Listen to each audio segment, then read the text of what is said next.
Ready to go, Jay? 5 seconds, Mr. Chairman.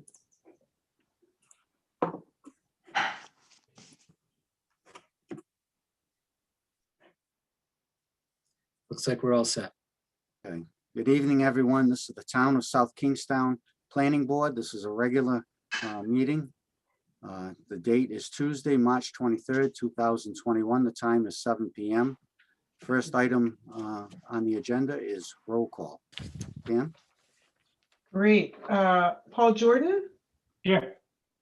Peter DiStefano, Here. Susan Axelrod, Here. Maria Mack, Here. Joe Murphy, Here. Steve DeMasi, Here.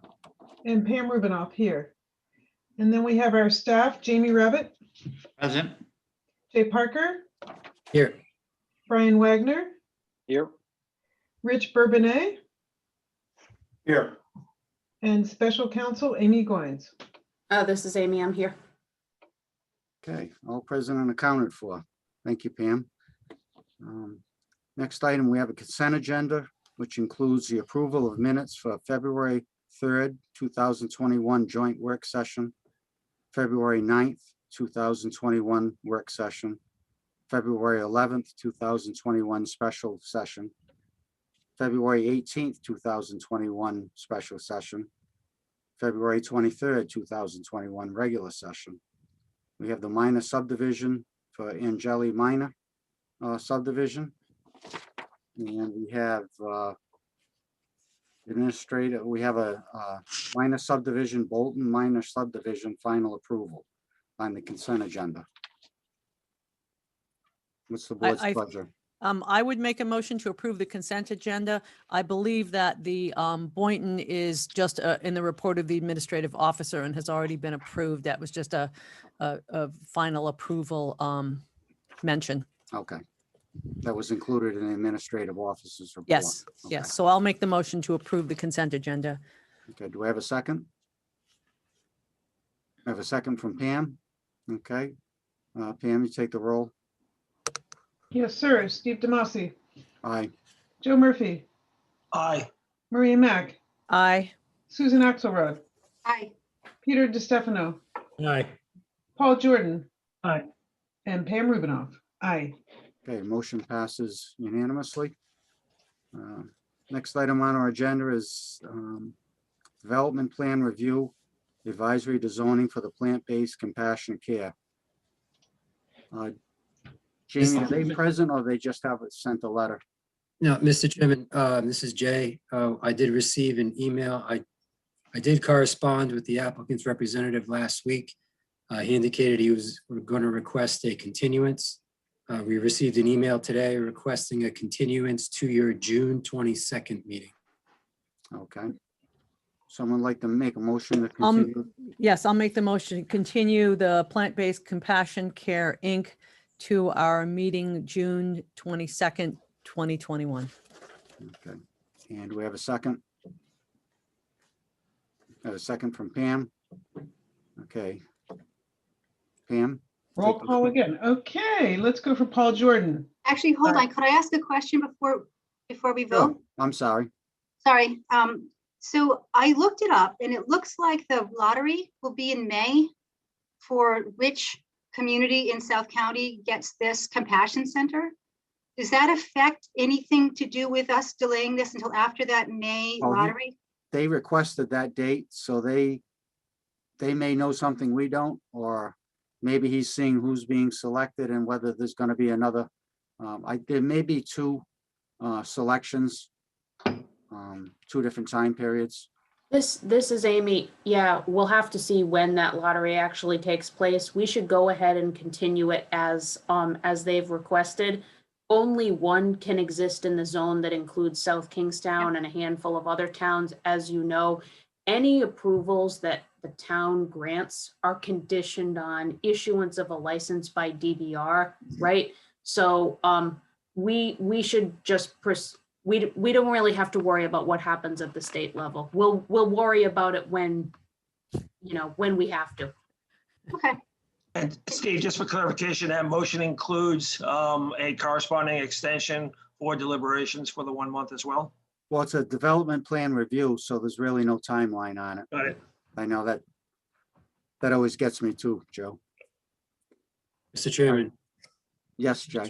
just wanted to add one more thing for everybody's edification. There was a fault with the applicant's notice that we pointed out to them last week. They are aware of that, and they will be re-notifying correctly for the June 22nd meeting. Okay, so that was the cause for the delay. That was the original cause for the continuance. I believe they were going to ask for a continuance anyway. I'm not sure that they were ready to go forward tonight, but they did request for June 22nd. Okay. All right. Yeah, again, Mr. Chairman, the initial discussion was to continue it until April, until we received that correspondence today to continue to June. Okay. So we have a motion on the floor. Pam, you take the vote, please. Very good. Paul Jordan. Aye. Peter DiStefano. Susan Axelrod. Aye. Maria Mack. Aye. Joe Murphy. Aye. Steve Demasi. Aye. Pam Rubinoff. Aye. Okay, motion passes unanimously. We'll move on. Next item on our agenda is major land development project conceptual master plan for the residences on Holly. See Mr. Kenyon's here. Mr. Rosen's here. Good evening, John. You have the floor. Thank you. Good evening, Mr. Chairman, board members. For the record, I'm John Kenyon, attorney for the applicant Scott Hallberg. We're here tonight on the continued master plan public hearing for the residents on Holly Major Land Development Project. At the last meeting, issue was raised regarding the turning radius of vehicles in a couple of the driveways. And so since that time, the applicant and his engineer, Josh Rosen, have been working with staff to remedy that situation. So they've submitted revised plans with 2 of the garages being deleted. And then they also widened the area between a couple of the buildings to provide for additional turning radius on there. At the last meeting, we had also submitted revised plans showing the sidewalk being extended all the way to the end of the property. Since then, we also submitted some new architectural renderings to address some of the concerns raised by the board members. And we've also designated on the plan 3 of the units that are going to be designated as LMI. And as the board knows, that's under the inclusionary zoning, they were required to provide 2. We're now providing 3. And since the last meeting, I've also submitted an amended request for the waivers with some additional reasoning in there, which is what we've been going through during the meetings, that the fact that the distance between the buildings, that waiver, it is physically possible to meet that requirement, but we thought it was in the best interest of planning to having smaller buildings that were maybe closer together than 2 larger buildings with just the same number or more units that could meet the 50-foot setback. We thought that this type of use was a good buffer between the single-family residence on one side and the commercial on the other. So if I could have Josh Rosen maybe go over the changes to the plan since the last meeting and show him what's changed regarding the turning radiuses going into the driveways. Okay, that'd be great, John. And can I ask that you zoom in a little bit so that we can see some of the detail? Because these are not drawings that we received in our packet, correct? These have been modified since then. Yes? I don't know, maybe Josh might be able to explain that. Okay, thanks, John. For the record, Josh Rosen, project engineer, project manager for the applicant Scott Hallberg. on this particular matter. So we did have, Maria, we had a couple of iterations of this plan since you last saw it that went to planning staff. We had discussions about the turning radius from the driveway or the common areas into the common drive areas into the garages. But we went back and forth with staff on that, and we came up finally, I think, with this plan that seemed to address all of the concerns. We did send this to them. I'm not sure if they distribute it, but I will certainly give a summary of the changes. One thing we did of note with this plan is obviously before we were discussing buildings and units, and we kind of didn't have a naming system. We put some building numbers here. We put some unit numbers so that we could reference these a little bit better. Starting at the south of the site, though, we made an adjustment to what's now building number 4. And Josh, can you zoom in on those, please? Or at least put your cursor. Yeah. Sorry, guys, this is Jay. Josh, I'm going to give you control. Okay. So building number 4 is the single building that sits, just north of building 5 and 6.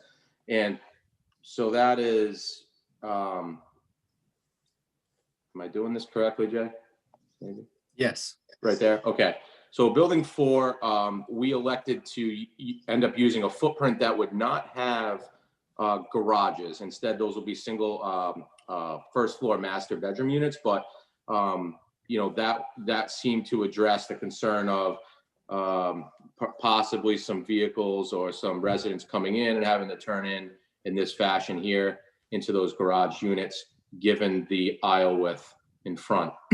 Certainly, there's enough flexibility for building 5 and 6, so that's not an issue.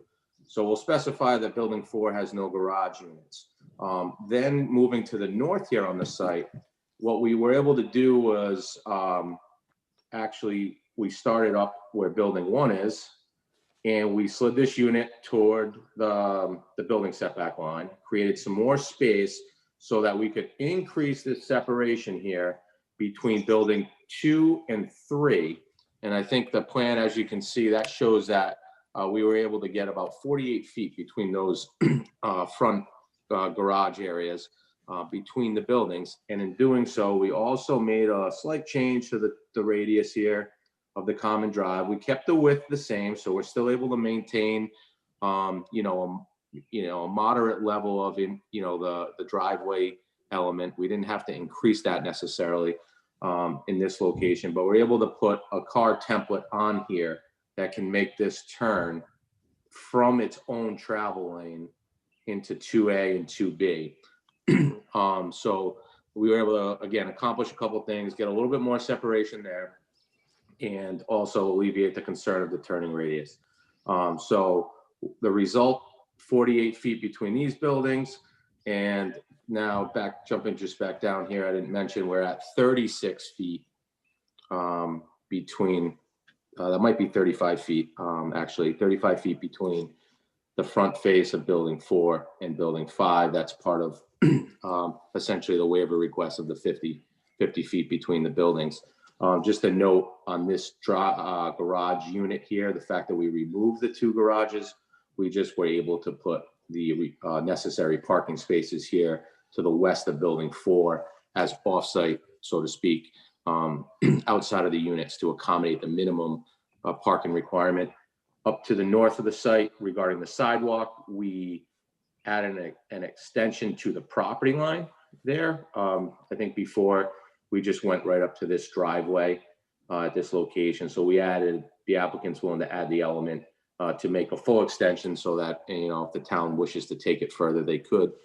And, just with this plan itself, the only other items that obviously were amended that you may or may not be interested in were the open space, still meeting the requirement, but open space, impervious area, the landscape area, the table that we've got on the right-hand side of this page, all those numbers are have been updated according to this new plan.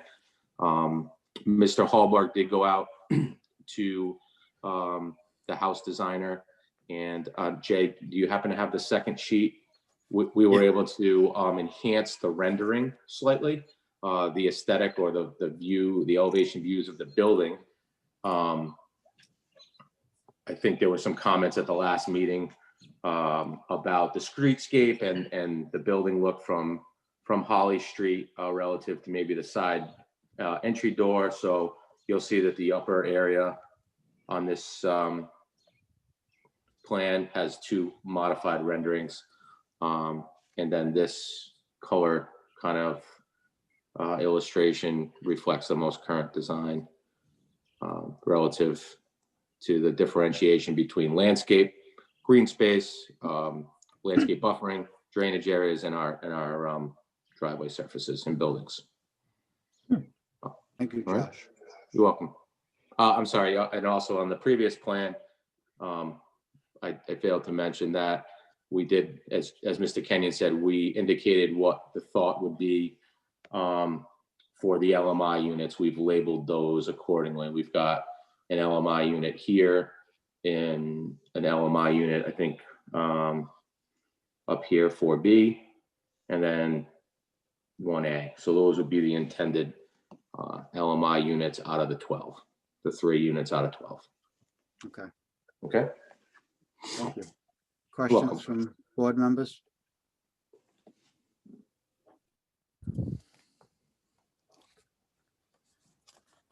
Wondering if you could give us a little more detail on how on sheet 2 that shows it shows 3 images for architecture and the floor plan. Can you explain how those images fit or do not fit with the floor plan that is on this rendering?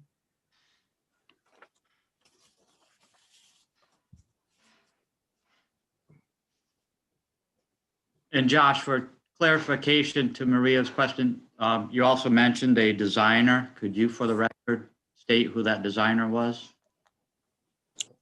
I can, can you hear me? Scott Hallberg speaking. Yep. Yes. Okay. So the floor plan on the interior wasn't something that I was looking for. I picked a plan from a designer, and it was more about the aesthetics of the outside. The floor plan happened to be associated with it. The interior will be different than that. I believe it shows even 3 bedrooms, but it was more about the exterior aesthetics that I was going for this exercise. And I was a local designer in town, did the artist work. I will bring it to a formal architect or draft person to draw construction plans.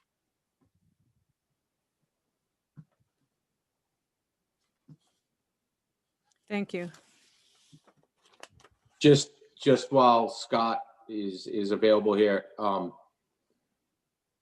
Scott, the square footage though, as well as the aesthetic would also be something that you would mimic though, correct, going forward? I mean, we've Oh, yeah. kind of, yeah, okay.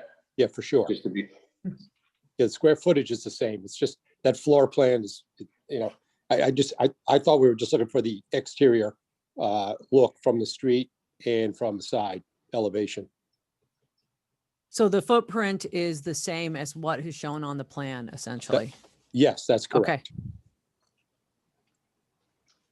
Okay. and I did make a note to that second sheet, though. This second sheet wasn't part of the original set. It was prepared for, you know, the illustration for board presentation. I did make a note about the bedrooms as well. I mean, we discussed this last meeting. There was a question from the public, but, you know, again, going to the inside layout, not being necessarily 100% what's going to happen for these units, but it will be a 2-bedroom setup. And so I think someone brought up that there was a 3rd bedroom shown. So again, I added a note there next to the layout plans, just to clarify that. So Josh, help me to understand just for a moment here. So the upper left-hand one has the 2 garages there, right? It says Holly Street front view. Am I to assume that that's only for the, what is it, 1A and 1B up top? And then- So the illustration, the graphic illustration of the elevation views, front and side, yeah, those would be for each building on the site, except technically for building 4, which wouldn't have the garages. So you just wouldn't have the garage doors there. But the front and side view would be, you know, what is being presented here would apply to buildings 1 through 3 and 5 and 6 on the site plan. Got it. So on one hand, on the one, you're seeing the garages on the one on Holly Street, and then on the other side, you're seeing the side view on Holly Street. Okay, thank you. Correct. So there's not another front rendering that was added to this plan for the unit that doesn't have the garage doors. Okay, Okay. I just wanted to clarify that. I did have another question on the site plan. You indicated on unit 4 that there were some parking spaces. So this goes back to the site development. The other image, yeah. Can you just point those out to me? Is it those 2 lines along? Yes. edge? So to the west, where my cursor is here, I guess, to the west of the building, we had, we previously had parking spaces here, but we added the additional spaces, the 2 spaces that were lost from the garage units being vacated here. So this was a row of 4 spaces originally, and now it has the 6, so Got that we could still meet the required parking. Okay, thank you. Yes.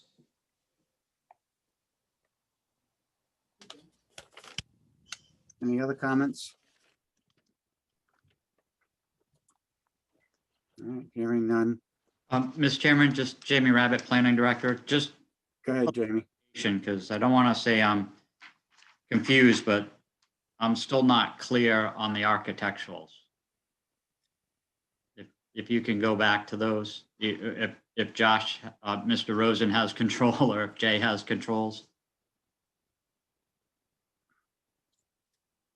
So understand that the top left is the northernmost 2 units, correct, Mr. Rosen? Because they're street facing garages. Yeah. The Building top 1A left- and 1B is represented by the top left elevation. Yeah, that's representing all of the units with the garage.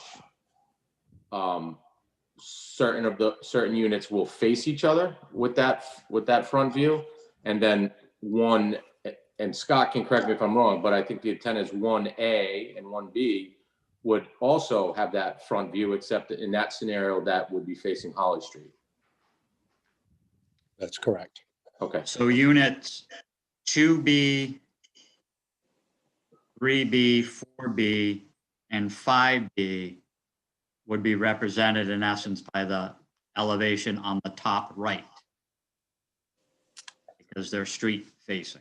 Correct. Yeah, that's correct. We moved the front door based on the board's comments last meeting, that they'd like to see see a little more appeal, for lack of a better word, to the street elevation.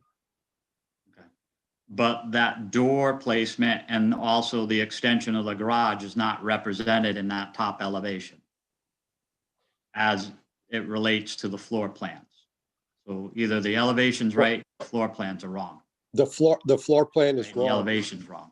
The floor plan is wrong. I can, happy to provide a new floor plan, but it was more about the street side appearance for this meeting. I just didn't worry about the interior partitions. Okay. And again, you had a designer work on these, and I is did. the designer an architect or just a designer? It was just this was a designer. I'm going to need to do something different, for construction plans, obviously. And then the plans weren't revised to accommodate a front door. So from the sidewalk, are you proposing to put a sidewalk, brick pavers from the street to the front door? Or again, you're changing the orientation?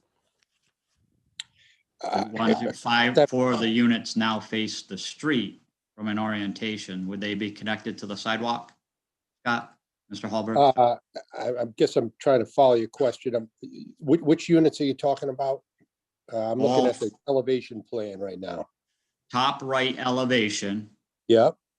is representative to all 4 units that face Holly Street.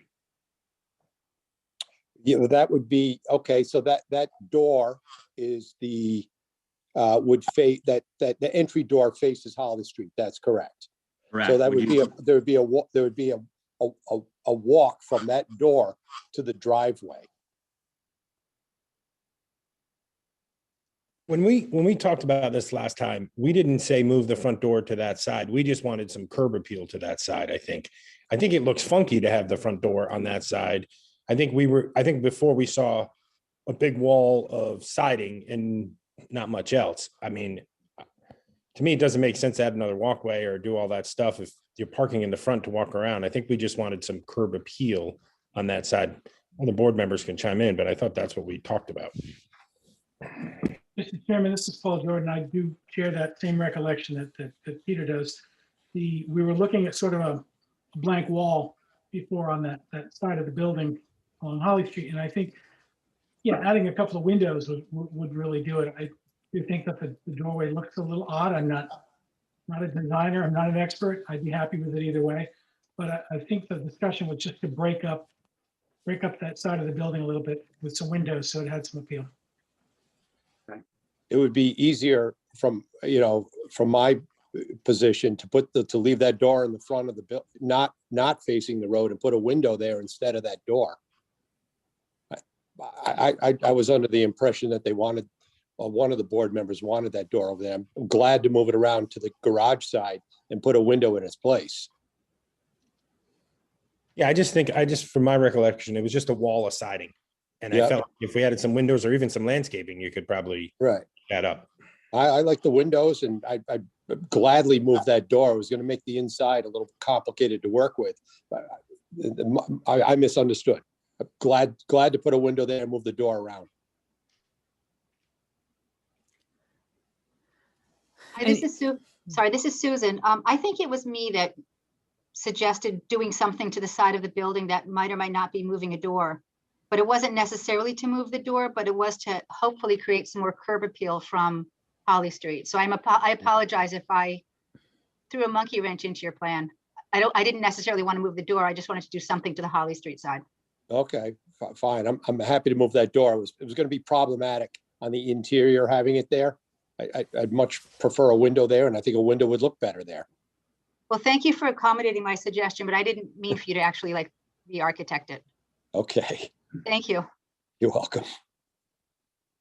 Jamie, does that meet your, the questions you had? Yeah, Are you looking for architectural? I'm just looking to understand what Mr. Hallberg is trying to portray, what Mr. Rosen has drawn on the plans, to understand what the board's attempting to articulate. There was discussion last month about having the units identify with the street in a walkable community. Mr. Kenyon talked about good planning, and good planning means the development's walkable. There's a connection to the sidewalk. And right now, in order to get to the units, you would have to walk on the entrance driveways if you were communicating with the street and the sidewalk system in a walkable setting. And that's why I asked the question tonight of whether the doors were intended to both access the driveway, but also access the sidewalk system, to put a pedestrian on a sidewalk and not a pedestrian in a drive aisle. So again, I'm trying to seek clarification from the applicant and the intent. Just the door without the other discussion, I think, doesn't articulate what Mr. Hallberg's trying to state tonight. And I think to Peter's point, just a door without the other things isn't necessarily reading well with regards to a street presence. Articulating street presence or fenestration along the street in a walkable community would usually commonly relate to a porch or something that invites a visiting public to that. And again, whether the designer was involved in that discussion with Mr. Halberg, I'm not sure. But again, the ability of the board to clearly articulate what they're looking for is appreciated both on staff side and I'm sure on the applicant side. Is my misunderstanding, and because my misunderstanding of where they wanted the door. It'll gladly put it on the garage side of the dwelling and put a window in its place. And there would be, the connection would be like the rest of them through the driveway and down to the sidewalk. And I hope the board understands that if you were developing this traditionally, the front door in all likelihood would be orientated to the street and have a street presence as it relates to a walkable community. And again, it's just clarification on staff's behalf, as well as Mr. Halberg's, what the board is looking for. So question to that point, Jamie, would that be represented in the sheet with the designs, the top right? No, because that says side view. Well, that's side view from Holly Street. Right, so that's not what we would see from Holly Street. The side view is what you would see from Holly Street. In the scenario where we were speaking of now, that door would be just removed and a window would be there. The door would be relocated to underneath the covered porch area that you see in the side view. And what was originally under that covered porch there? There was another door there? That was the main door. The main of door. the House under Okay. that covered porch.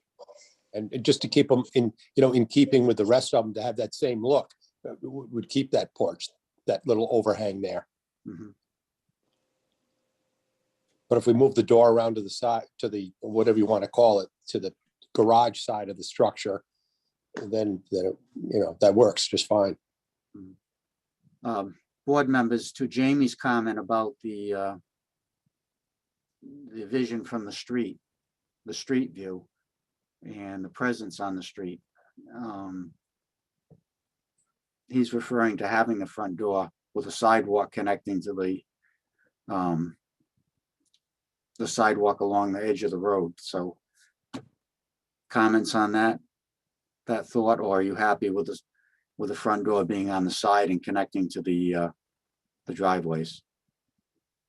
I mean, I completely understand and agree with Jamie's comment about the door to the sidewalk to the street view. That's kind of a traditional way of doing things. And I don't know if that's something that Mr. Halberg, you would know better if you did some work with an architect, as you have referred to, and as we know you have done in previous projects. Would that help this to become more viable? And of course, it would also mesh with the floor plan as well. So to leave the door where it is, where as shown in this rendering, showing a sidewalk leading to a walkway to this front door? Is that the question? Yes. I don't know. The comments that I just heard, they didn't like the door there. So, I'll take a look at it. I mean, if you like the door facing the road, then I'll take a look at a walkway. I thought we liked a window there, not the door. I think we just didn't want the blank wall, Yeah. That's I that's get where it. all this started. Yeah, right. Pam, you have a comment? Yeah, I'm just wondering if there's a happy medium there where as Mr. Hallberg said, okay, let's, I think we agree that this doesn't look, traditional or whatever people, and the whole thing of having a walkway to a door as opposed to a door leading to nothing. Could there just be a walkway to the side of the house coming out to the road, out to the Sidewalk. sidewalk? I mean, like like an expansion of the driveway? Where the main door is, Yes. and it's not clear to me, so on, let's say number 2, the main door to each one of these is where? I'm not sure which one number 2 is, looking at this Let's say screen. the second one from the Second top. one from the top, yeah. Second one from the top. Okay, so I'm looking at the wrong screen then. Is there a front door, I guess is the question. Well, the front door is. You have one front door and one side. One door, right.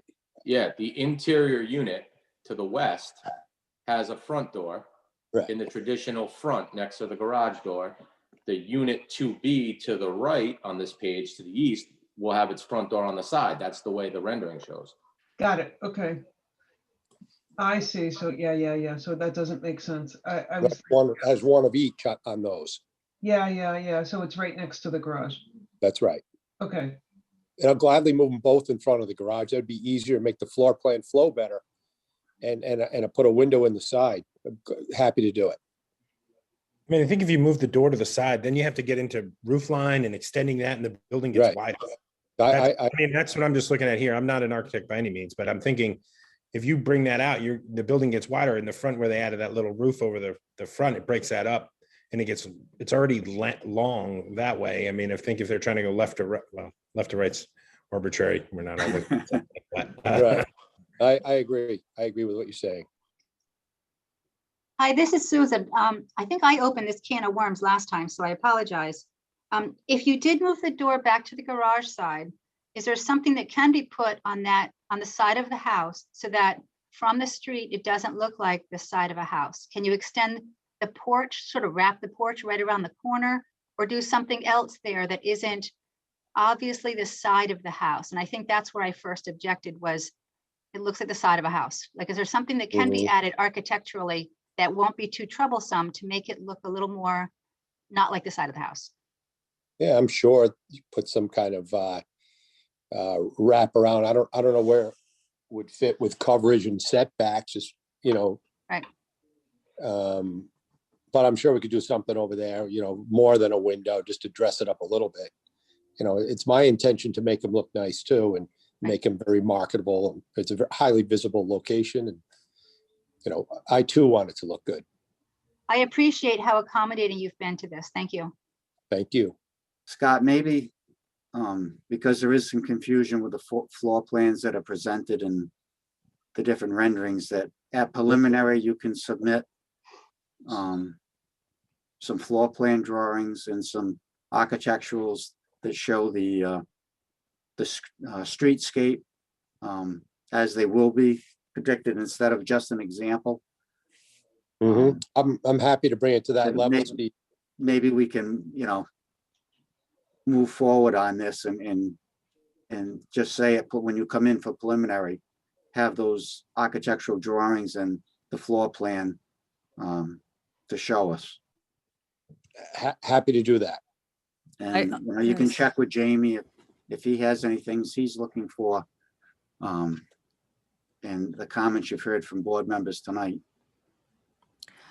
I think that's a really good idea. I was going to suggest that, because once you have an architect involved versus a designer, they can connect the dots a little bit better and also make it easier for us to figure this out, because it is, even with the drawings that you've presented, it's a little confusing when you try to compare the site plan drawings with the images. And of course, the images have nice mature trees next to them, but we realize that's just, future vision kind of thing. Well, I think at this point, that would be the easiest way to get the detail, that we're back and forth with moving doors and. Yeah. and Yep. So, Well, if we're down to just that, I'm fine with it. Well, based on comments tonight, is any other comments on, other than the architecture and the layout of the doors right now? Have we covered everything else to everyone's satisfaction? I think the applicant has tried to be as accommodating as possible and has made multiple changes according to our concerns. And I think he has an idea of what or how important the streetscape is to us. And having removed the walking path from the western side of the property creates a little bit more space for each of those buildings. So I think it's just a matter of getting some really good, accurate architectural renderings with that relationship of house to street and so on. Okay. Joe? At one time, I think there were some benches and a walkway on the backside. It looks like that was eliminated. So I'm hoping that maybe we can get a couple of the benches reinstalled on the backside. And the only other thing I'd say is that because these are so close to Holly Street, when the time comes, I think we should consider a condition of approval that would prevent sheds, storage structures, or even exterior furniture on the street side of the buildings. So I think that's a condition of approval that we should consider at a later date. And again, that's just because all the buildings are so close to Holly. I think that would be a prudent condition of approval. Joe, in regards to the benches, I think I don't know if Susan or somebody asked for them, they were put in, but then we had the paths. There was a path behind all the units to go to that, we'll call it a picnic area. Yeah, And then at the last meeting, we took out the path, and so I assume that's why they took out the benches, because yeah, and what I'm really driving it at is trying to have the activity that the building occupants would engage in, whether that's outside seating or by okay. grill, whatever, on the back building versus the front side of the building, because there's so many, the buildings are relatively close to Holly. So I think those types of structures and those types of areas are best planned on the back side of the buildings. Okay. All right. Mr. Rabbit, just quick on, if I can follow up with Mr. Murphy's comment, in discussions with Mr. Hallberg and Mr. Rosen about the open space and accommodations within the open space. The intent of the development, and Mr. Hallberg, if I misspeak, please correct me, that discussion, it was a discussion that these are units in a condo rental or ownership setting, that each unit in the HOA association will have some area tied to their particular unit, and that the interaction between the units will be done on a unit-to-unit basis. So commonalities as you build relationships and friendships within the community, and you go over to each other's house, and your direct neighborhood is the development, but you're also connected by the street to a much larger development. And the elements and hardware associated with that neighborhood would be community-wide and not necessarily intended to be provided on site. So the intent, Mr. Murphy, on the open space side is that people would congregate and socialize adjacent to units as friends and families would in a normal single-family setting. No, I recognize that, but on a single family structure, most of us would have a tendency to put our sheds behind our house was not associated with the street. In this particular case, you have duplex units, and the units on the street side would probably most likely have a tendency to put whatever structure that they use next to their property, which would be towards the street side. And that's why I think that maybe some type of condition that directs them to the back and prevents that street side from being cluttered would be something that we want to consider. Yeah, Mr. Murphy, I absolutely agree with you on the shed placement. It was just the discussion that I was trying to articulate on is the, in essence, park benches within the open space area. And to that point, since the area is so narrow and limited, Josh, can you give us an idea of what kind of slopes you're dealing with in the bioretention areas, so we know whether those three areas will be somewhat restricted or, how that's going to function. Yeah, preliminarily with the topography and, the volumes that we think we're going to be dealing with, I'm anticipating nothing more than 1.5 feet. Hopefully for those areas, they're going to be mostly utilized to control and mitigate the roof runoff. So we're going to try to keep those as shallow as possible, so that the space directly around those facilities can still be utilized safely. Okay, thank you. Just to address Joe's concern about about sheds, the zoning ordinance already precludes accessory structures in front yards. So I think you're probably already taken care of there, Joe.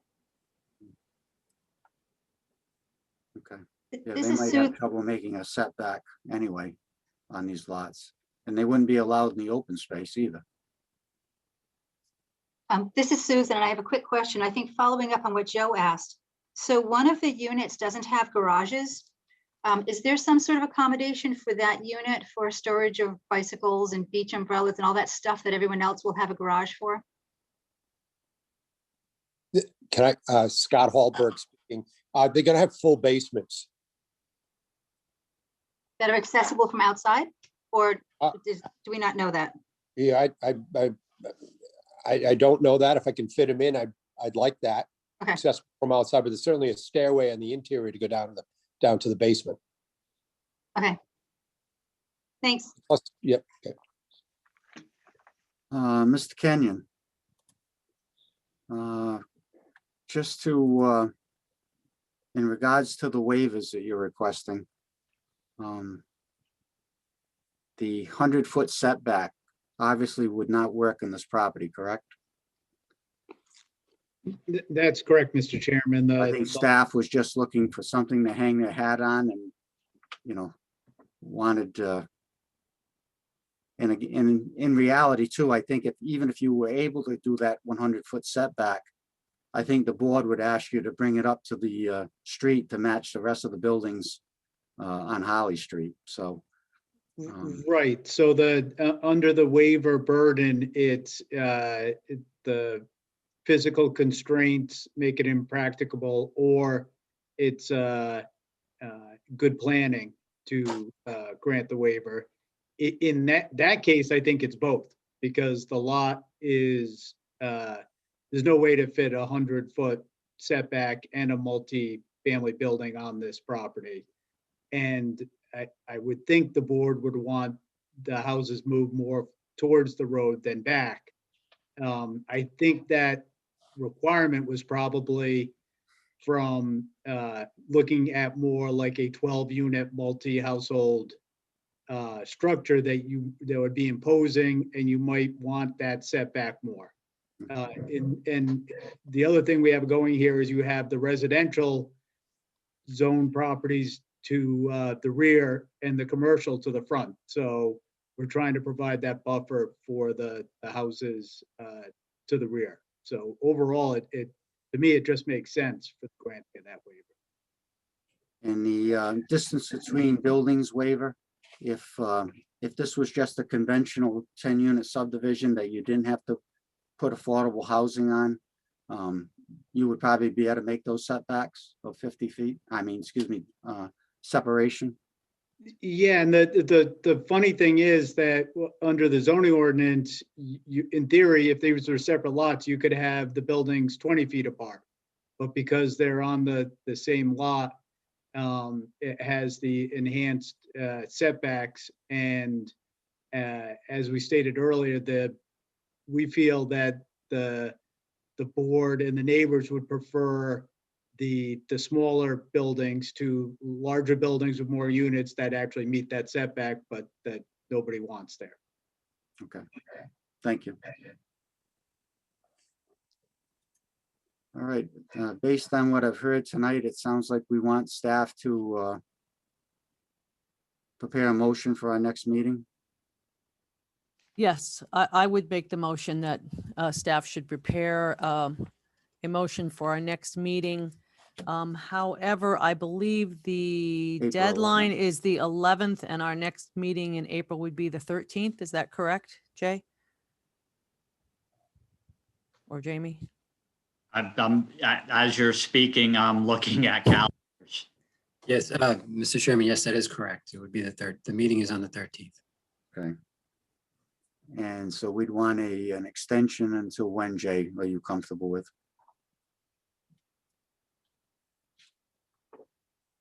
Mr. Chairman, I would recommend the end of that week, the 16th, or the Okay. 16th being a Saturday. Okay, Because you never know when we might get that April snowstorm, right? all right. Do we need a motion on that, Amy? I Okay. made one, actually. Well, actually, excuse me, okay. For staff to prepare the motion and the extension to April 16th. Okay. We have a motion by Maria. Do we have a second from Joe? Any discussion? Just the addition of the discussion this evening, particularly as it relates to what we would like to see at preliminary relating to architecture drawings. Okay. Unless if there's anything else that I've left out. Jamie, did I leave anything else out? No, I think staff would attempt to articulate the discussion tonight in the formation of a motion for the board's consideration. Okay, great. Pam, we have a motion on the floor. Pam, will you take the roll on it, please? Yes, Paul Jordan, Aye. Peter DiStefano, Aye. Susan Axelrod. Susan Axelrod, Aye. thank you. Maria Mack, Aye. Joe Murphy, Aye. Steve Demasi, Aye. and Pam Rubinoff, aye. Okay, motion passes unanimously. We'll see you April 11th. Mr. Chairman, Yes, I do see a hand up in the audience Yep. from James. you want to bring them in?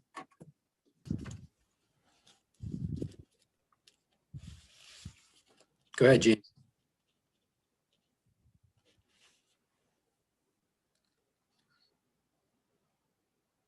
James, James, you have the floor.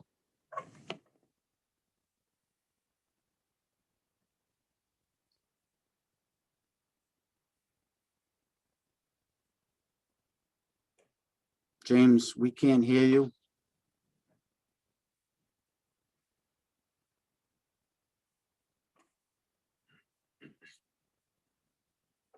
This is Amy J. I wonder if it's someone who accidentally raised their hand. You have the ability to lower it, right? And then they can raise it again if they actually did want to be recognized but are having audio problems.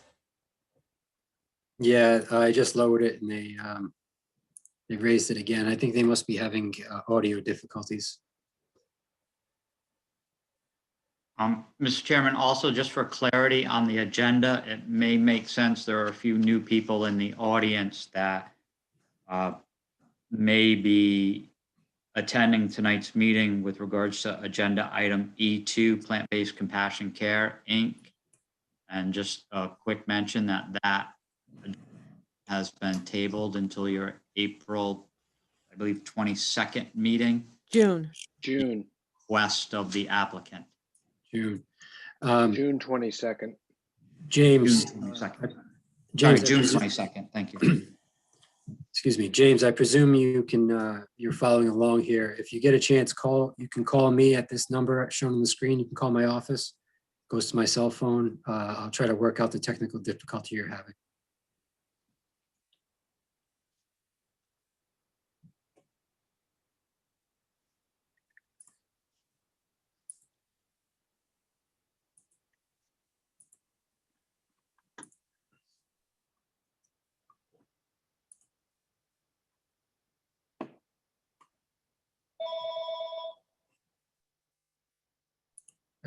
I don't think that's James. I apologize, guys. All right, he's back with his, and he's, okay, James?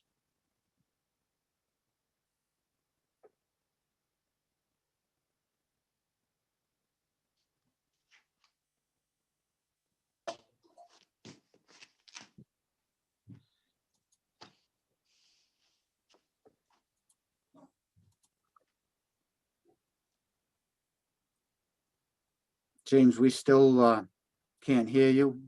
So if you can call the number that Jay showed you on the screen.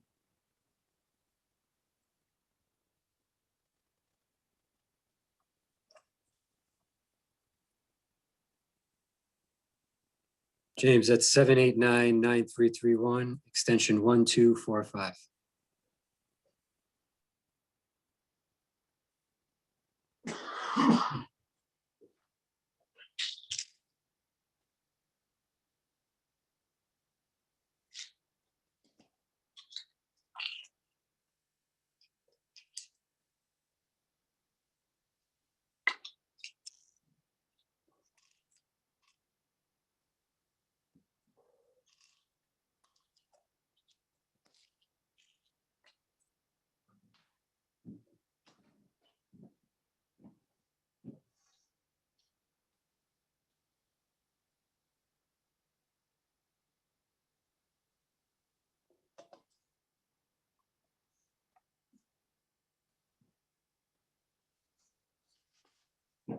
On, hold on one second. Okay. Are you there? I'm here. I'm here. I'm here. Okay, can you mute your Zoom? Can you mute your computer? Or mute your microphone?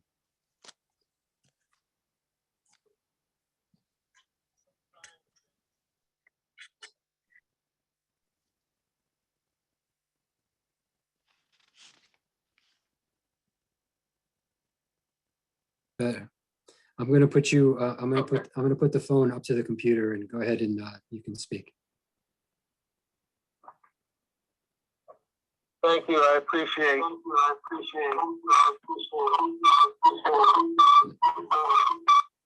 No.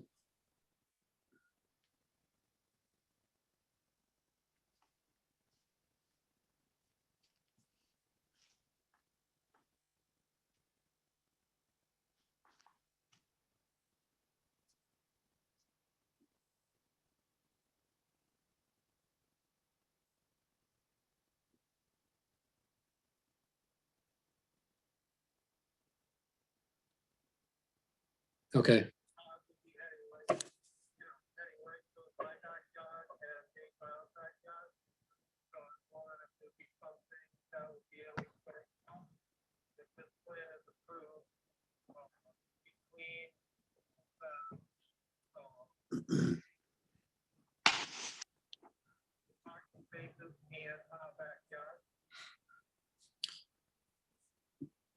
Okay.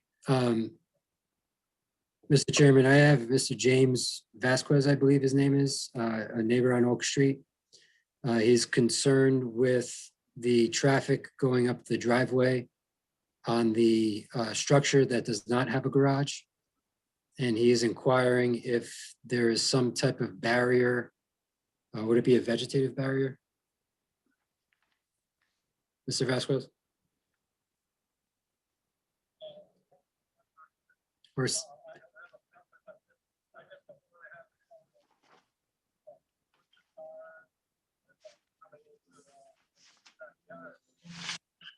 okay, understood. He's wondering if there's some type of visual screen that can be installed to block the vehicular headlights from shining into his yard, which I believe is straight ahead when you pull into the driveway, straight to the west. Okay.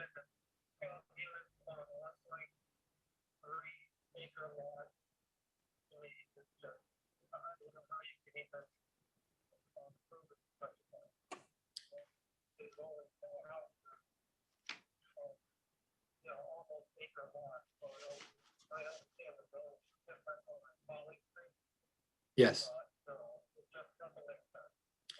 Okay.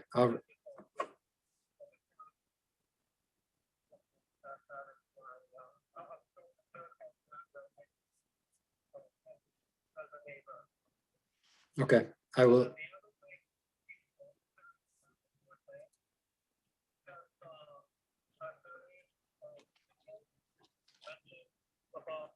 what the neighbors might think would. Okay. Okay, Mr. Vasquez is concerned with the density of the project. He feels that 12 units on this property is excessive. Directly behind them on Oak Street, there's 4 units on approximately the same width of the length of this property. And he also said that although Mr. Kenyon indicated that contact, that the neighbors were reached out to and spoken to, that he has not been in contact with anyone in regards to this project. Jay, did he speak at the last meeting? He spoke, Mr. Vasquez, you spoke the meeting, either last meeting or the meeting before, correct? I believe it was the February meeting. Yep, the February meeting.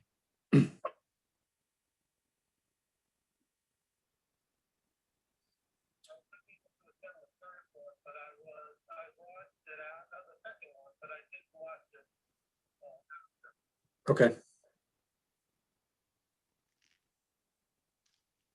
Okay, so I've relayed your concerns to the board. Do you have anything else that you would like me to relay?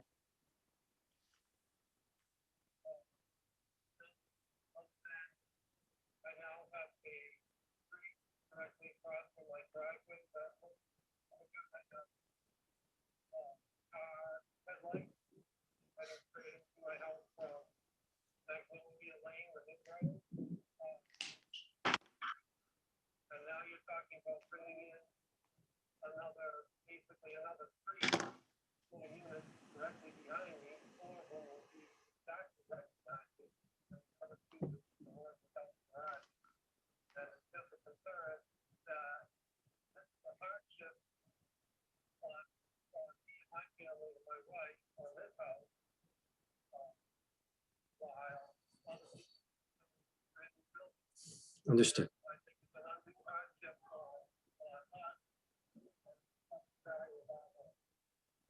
Understood. I will relay that to the board. You're welcome. Bye-bye.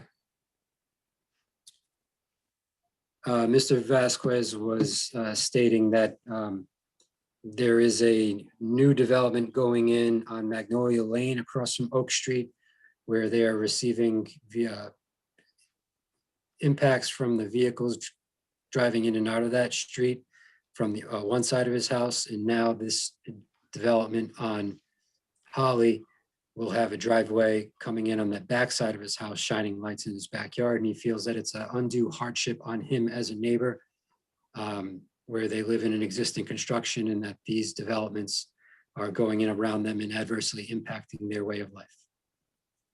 And I apologize for that. Anytime I tried to put it on speaker, the feedback in the petition was inaudible. Okay. We actually haven't closed the public hearing on this, so we can enter his comments. And we'll ask Josh to look at that site and suggest some landscaping. Or note that in the record so that we can look at that at preliminary for providing some screening on the lights from the cars. All right. We good there, Jay? Yes, I believe so. Okay. And I see Josh is writing it down. All right. Very good. We'll move on to our next item on the agenda is the development plan review advisory to I zoning. think we have to So, vote. yeah, shouldn't we make a decision of whether we're going to continue the public hearing or close it? We can do that. This is Amy, I would recommend keeping it open just in case he wants to participate again at the next, Yes. hopefully between now and the next meeting, he can figure out his audio issue, maybe with Jay's help. And so I would recommend keeping it open for that purpose only. And he can see what is proposed in the draft motion in regards to that. So, And I'll make that motion, continue the public hearing until the April 13th, 2021 meeting. Okay, we have a second. I'll second that, but before we do, let's check. Did we approve the previous motion on the floor to extend the, no, so we have a motion on the floor now. No, we voted on it, I believe. Oh, we did, okay. Yes. I thought Jamie was shaking his head no. All right, No, we just hadn't closed the public hearing, which typically we do, but in this case, it worked out well with the audio problems that Mr. Vasquez was having. So we'll keep that open. We'll see what staff comes up with in the conditions of approval and see if he's happy with it. Yes, Jamie. Just one additional administrative item. We do have the applicant still present, as well as Mr. Kenyon representing him as legal counsel. If they could just consent to the extension till, I believe, the 17th, which would be the end of that week in April. And then if Mr. Kenyon could follow up with an email. Didn't we continue? Didn't we grant the extension to the 16th? We did. Yeah. You saying it needs to be the 17th now, Jamie? At the end of that week, that's fine. It's just, Okay. I didn't hear Mr. Kenyon respond to that request. Oh, okay. Yes, Mr. Chairman, I was waiting for you, the board, to ask us for that. We do consent to the extension, and we'll submit that in writing. And I just wanted to point out, Mr. Vasquez, I think made a statement that I said that we had spoken with the neighbors. I don't recall saying that. If I did, I didn't mean to do that. We didn't have any specific outreach to the neighbors in this matter. Okay. Thank you. All right, so we're going to move on to development plan review advisory to zoning for the 1860 Kingstown Road.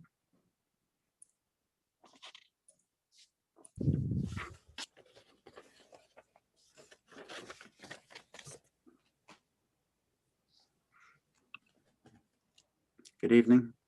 Thank you. Good evening, Mr. Chairman and members of the board.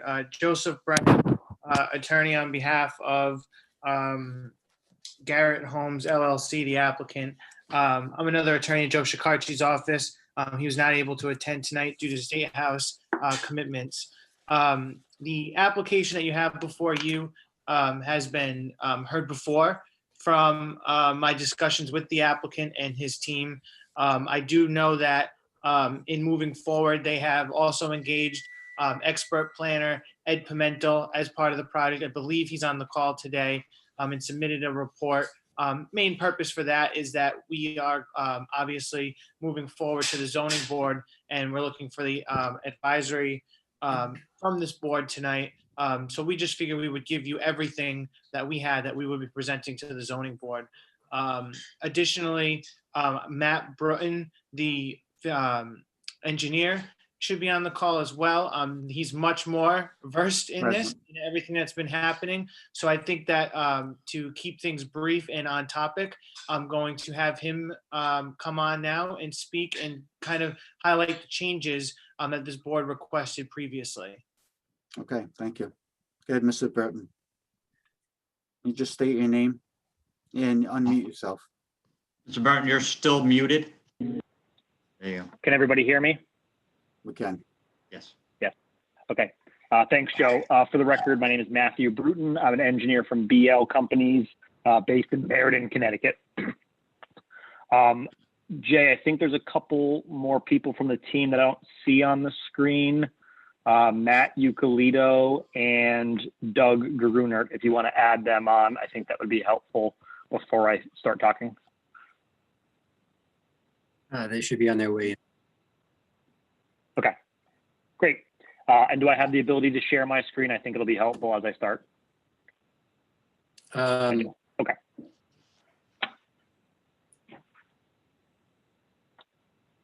Can everybody see the site plan on the screen? Yes. Great. Okay. So good evening, everybody. Thanks for seeing us tonight. As Joe said, I'll walk through the changes that we've incorporated since we last met last month, and then hopefully answer any questions you may have. So one of the topics of conversation at the last hearing was in regards to the paved area that is proposed for this project. From what you can remember, it is this darker gray area that is hatched on the site plan in front of you. You remember from the previous application and denial, there was concerns about the size of the parking spaces and the ability for a truck to safely turn around on the sites. And we did that by acquiring more land and adding more space for the comfort of customers and truck turning movements. As part of that, you did astutely pick up on the fact that the size of the parking spaces were slightly larger than what the zoning regulations require. They were previously smaller. So we had 9 feet wide by 20 feet deep. We have since, based on your recommendation, shrunk them back down to 9 feet wide by 18 feet deep, which is a standard parking space that does still meet your zoning regulations. So what that has allowed us to do is to reduce the paved area on the property. So that was easy along the side up here. That does create more landscape buffer to the car dealership to the north. And then the parking spaces around the building have allowed us to add a landscape strip along the foundation. And as part of that, we have also reduced some of the concrete around the side facade here, which is also the main entrance facade. So that has also happened as well. While I'm in this area, I'll just point out some other changes that we made. We have shown a sidewalk connection that I'm tracing with my mouse right here now from the public right-of-way to the main entrance of the store. We have also provided a bench and a bike rack to make this more of a pedestrian-friendly place of business, along with the sidewalk improvements, which were previously approved and are still a part of this project. In addition, we have also added islands in the truck turnaround area. As you remember before, there was concerns about this pavement area. The pavement area could not shrink because it was needed for the safe movement of the size vehicle required to visit the store. But there was, for lack of a better term, a donut hole in the middle that allowed us to add a landscaped island with some plantings here to reduce the pavement area as well. Another change that was made based on some conversations with town staff, I'll point out up front. So one was the location of the monument sign. That's where my hand is now. It was previously on the other island over here, but it has been relocated to this side as the visibility was likely to be restricted by the use of the car dealership to the north and the cars that are typically parked very, very close to the street. The location of our proposed sign here will not interfere with our sight lines from vehicles exiting this property. In addition to that, there was also discussion last time about the mountable concrete that is on the private property, but also within the right-of-way. If you guys remember, the original application had the largest vehicle, the delivery truck that was exiting the site, crossing over the center line of Kingstown Road. DOT was comfortable with that, but this board had some safety concerns with that. So to accommodate that truck turn, we provided these mountable concrete areas for that delivery truck that is typically coming once a week. The change that we made from last meeting to this is that we changed the pattern of this. It was typically just concrete. We have changed it to a stamped concrete pattern that's within the right-of-way and also within the private property. I'm going to just jump over to the landscape plan real quick.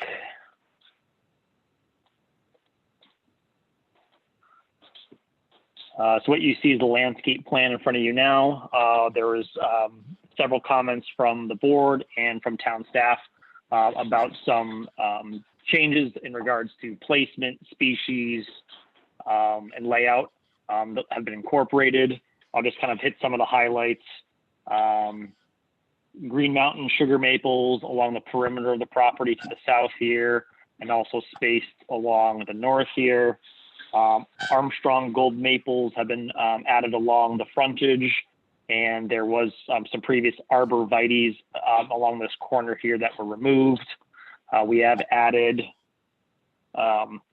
white spruce and white pine to so 5 clustered here and a row here to shield the transformer, the electrical service for the building, and more importantly, the loading space and turnaround behind the building as well.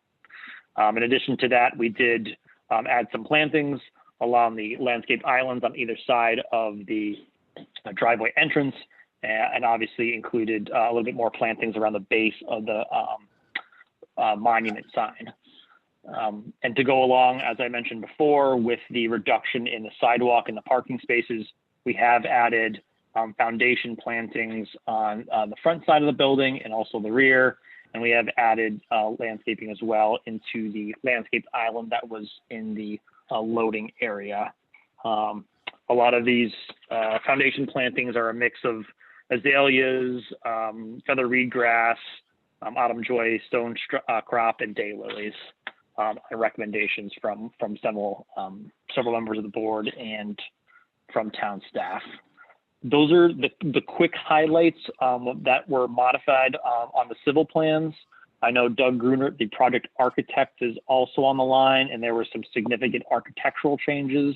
I know I'm going to stop sharing my screen so Doug can show these changes. Happy to do that now, unless you want to. Yeah, Matthew, before you take down the landscaping and the, just let me ask if there's any questions from board members while I still have you here. Absolutely. Yep. Anybody has a question? I don't have any questions. I just want to thank the applicant for making the suggested modifications to the plan. It was greatly improved. Okay. Mr. Chairman, just welcome, Mr. Neck. Mr. Chairman, Jamie Rabbit, Plan Director, just clarification from Mr. Burton regarding the landscape plan. I know in some markups, staff had made suggestions to go to a red maple crimson or red maple sunset, which are more oval in shape. I hope the planning board understands that the Armstrong gold maples are very columnar in nature and look very almost like a deciduous topiary. I just want the planning board to understand the shape of those street trees and their columnar nature. They're set back from the power lines, and there are an alternative to that, which would be an oval shaped crown and not a full round, globe type tree, but an oval shape which would be a compromise from full canopy, globe shape, and the columnar, more topiary looking tree. Okay. And I actually had a question relative to the hardscape. The entrance area on either side, those two diagonal areas, were they, after conversations with staff, were they proposed to be pavers as opposed to stamped concrete, or where did that kind of end up?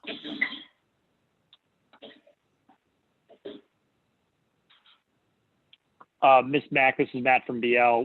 We are proposing stamped concrete on the current plan. I believe staff, Matthew, I believe staff wanted to see something else versus the stamped concrete in there. Yeah, we when we spoke with Mr. Rabbit about some things there were other suggestions were cobbles and also a grasscrete paver as well. The applicant was looking to provide stampcrete as it was, the same material as what's being used as part of the land development around the building and also as part of the right of way. But if you feel strongly about something else, that's something we would consider. Again, we don't think we really not want it or need it. We don't really want to put these there because I think you guys showed concerns that there was 100-foot opening from start to finish, but you also didn't want the truck crossing the center line. So in my opinion, I'd rather not have any of it, and I'd like to have it all grass, but we want to make sure that you guys feel comfortable with the safety of the truck movement, even if it's only once a week. But I understand it is quite a large area to accommodate a vehicle. It is. I don't know what the square footage is. Jamie, did you have thoughts about alternatives as far as some kind of a paver? Just with regards to the conversation, again, Jamie Rabbit, Planning Director, that I shared with BL Companies is in essence, an invisible paving structure, Invisible Pave 2, which is a PVC product that holds loom, that holds an HD20 load on top of it. And it would be grass, it would be able to be mowed, it would be able to be plowed in the winter. Being from Connecticut, BL Companies is probably familiar with the installation of that product at the West Farms Mall in Farmington, Connecticut. Again, it's there, it's HD20 load. It would have the appearance of grass. The other options, again, for longevity would be to look at a Belgium block that is either dry laid or mortared in place, because once it's installed, it will look like the day it was installed, 100 years from now. I would hope Dollar General has a long-term plan to be in business, perhaps for that long, maybe different iterations of it.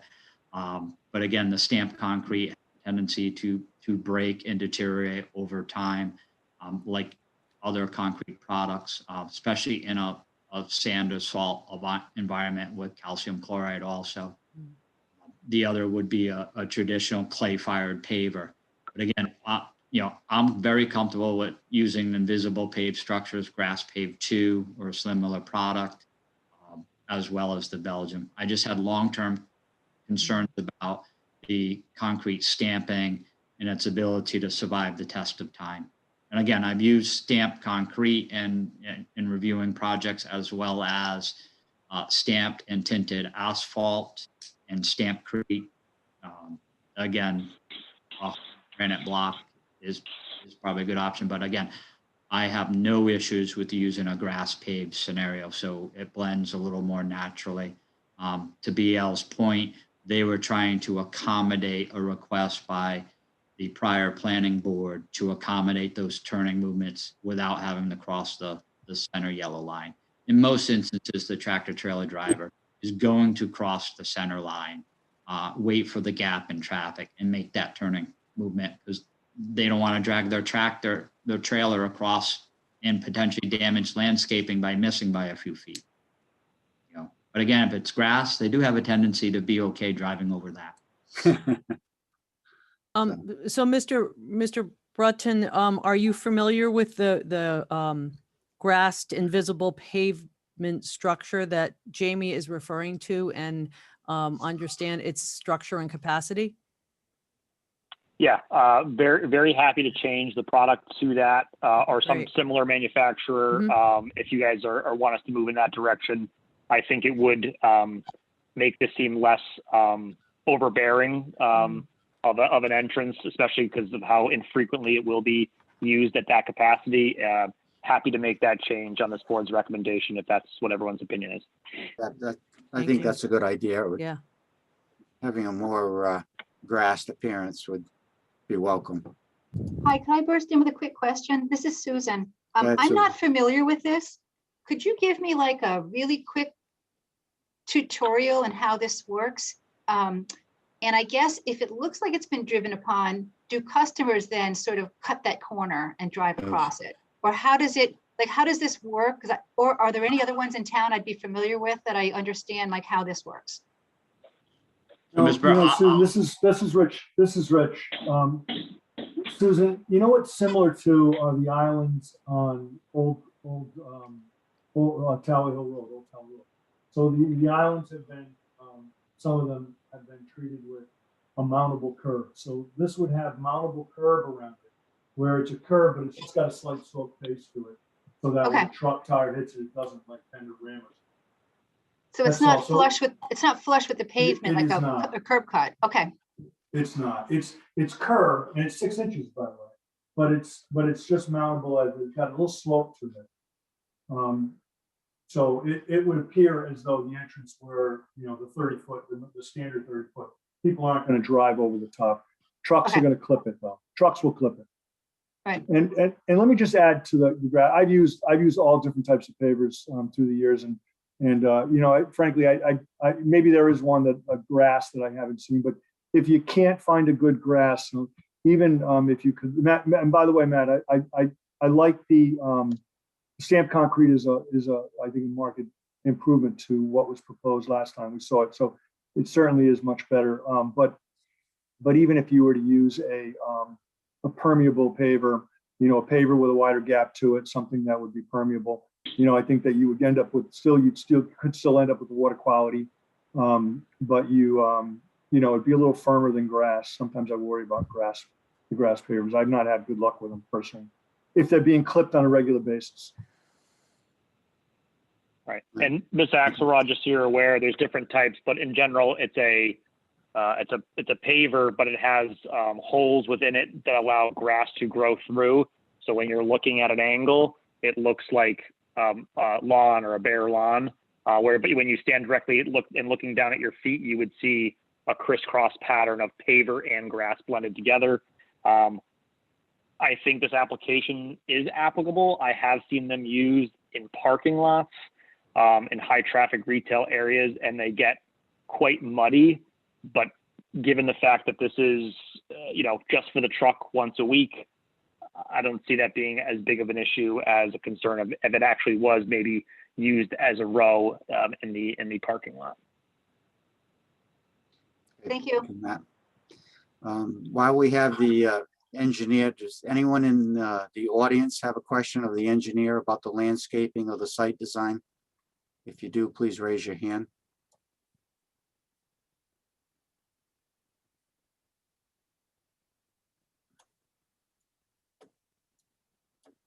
Jay, we have Jamie Murdoch. Jamie, unmute yourself, please. Go ahead, Jamie. Hello. Please identify yourself. James Murdoch. I live on 118 Greenwood Drive in South Kingstown. I live within the Special Management District, the Kingstown Road Special Management District. I have a slide deck, but it's not about landscape. So there's just one comment here. In looking over the regulations for mixed use zoning, there's some special constraints on signage. Is this plan aware and compliant with the signage constraints where you're allowed no more than one sign for the building? And if it's freestanding, it can not be higher than 8 feet. And it's got square footage requirements. If it's wall mounted, it shall not exceed a total area of, and it's got some requirements. So I think we're going to maybe see that in the architectural when we get there, Jamie. Okay. But I'm sure staff has discussed the signage with them. The building department's all over that. All right, good. Okay. That's it for now. Okay, thank you. Steve, does the same go for lighting? I know that there were a couple of interesting drawings regarding the lighting. Are we going to discuss that later, or is that under the purview of the engineer? Matthew, were you going to cover the lighting? Yeah, so I think you'll see it a little bit better on the architectural rendering, but just the board to remind you guys, we did provide a photometric plan that shows, you know, the minimum light levels for safety and security on the site, but does not obviously show light spillage over the property line to be a nuisance to any of the abutters.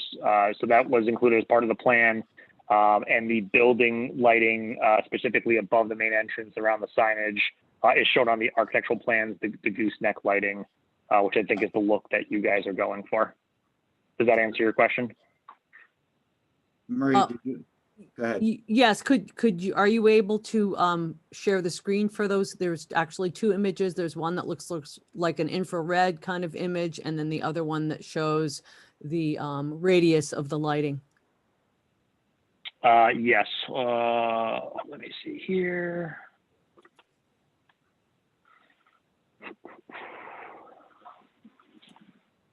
All right, so yes, you can see, so this is just kind of colored. It's probably easier to see. So South Kingstown Road is kind of diagonally in this corner, right? So we have 3 poles around the parking lot, and then wall packs and building lighting around the parking spaces and sidewalk. So this is the aerial view as well, South Kingstown Road on the right-hand side, and kind of a more photo blend, I guess I would say, as well. Couple different angles. If I zoom in here, you know, most parking lot is anywhere between, you know, 1 and maybe 6, 7, with obviously a couple of most of the light being provided by the actual building. And is there something on the lighting that directs the lighting in a downward direction so that you don't have too much spillover? Right. Yeah. So they're LED, dark sky compliant, full cutoff, and they also do have the ability for shields. Right. So it can be, you know, if there's a complaint, they can be modified accordingly, you know, as field conditions change, construction begins. And then timers when the business is closed, or are they on all night for security? Yeah. No, I believe that they're dimmed. Obviously, they're not shut off completely. Obviously, we don't want to attract anybody, especially with the parking lot in the rear, to be, you know, doing anything nefarious. But they're typically dimmed down to just a lower security level. Okay. Any questions on the lighting? Just as a point of reference, I know that in other case, I'm not a lighting person, but in other cases, there's been the ability to have them adjustable. You said that they would be dimmed at night, but once they're put in, is there room for adjustment if needed? Yes, Mr. Rubinoff, that was the shields I was talking about. Typically, they can be added to the fixture in case of glare that you know, happens after installation. So there are devices that can be added to make sure that there's no nuisance to either the store, to people driving by, neighbors, or butters, something like that. Does that answer your question? Well, and is the intensity, you know, is there like a high and a low, or is the intensity adjustable as well? You're asking questions that are probably getting above my pay grade as Okay, well. never mind. I do Okay. know that there are different types of bulbs to change the intensity. I am not that well versed in that, but I can look into lower power, lower wattage bulbs if that's what you're getting at. Matt, maybe you can have conversations with the architect. One thing that's actually helpful is if you look at the lights, maybe in the parking lot that's going to be turned off versus the wall packs on the building that remain on, is that when you design out the building, or when the architect designs out the building, he ensures that the lights that will be turned off is on a different circuit. So those are things that could help it and make it very easy down the road to see. And if I may address the board, for the record, my name is Doug Gruner. I'm with BKA Architects. We're the architect of record for the project. To address Mr. Murphy's question, the lighting can actually be a different Kelvin, which is basically a temperature to change the color. So that might actually aid in the dimming of the lighting. And we'd have to consult with the lighting provider for that. But that is definitely possible. Basically, it's a different type of bulb that they'd be using. Okay, thank you. You're welcome. Jamie Murdock has a question about lighting. Go ahead, Jamie. Hi, it's just about lighting. Could the lighting design be part of the project? For example, there are abutters to the rear directly abutting this property, and so adjacent are residences whose back yards and backs of the house, their bedrooms face this property, and there's a group home on the other side, so there's people sleeping. And if these lights have shutters and can be adjusted so that you don't have light actually shining through the windows as perceived by the people that directly abut the property.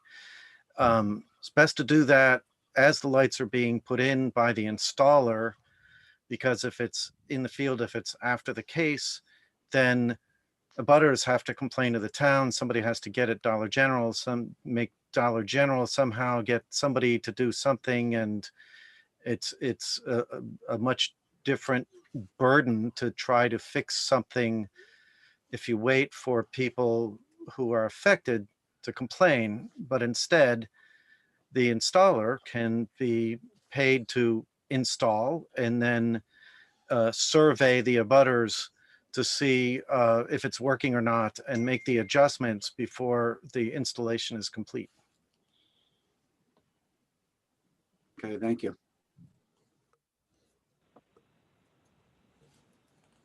Mr. Chairman, would you like me to respond to that before we move on to architecture? Yes. All right, so the lighting design right now, as I showed you on that photometric plan, does not show any light spillage off the property, especially towards these rear residential butters, which are roughly where that R is placed that I just drew. Please don't forget too that there is a natural wetland back here that is not being touched. So there are going to be mature trees and landscaping existing that won't change. So we don't have any data on our design now that would provide any light spillage that should be a nuisance to anybody here. And that doesn't even take into account existing landscaping that is going to remain. Okay, thank you. And if I also may add something as well, these lights are intended to be a downward spread. So if we put those shields that Mr. Bruton suggested, that'll actually control it a lot more as well. Great. Yes, agreed. That's good to hear. We've always been cognizant of lighting adjacent to wetland areas, so the shields do sound like a sensible idea. All right. Okay. Mr. Girton, did you want to move into the architectural?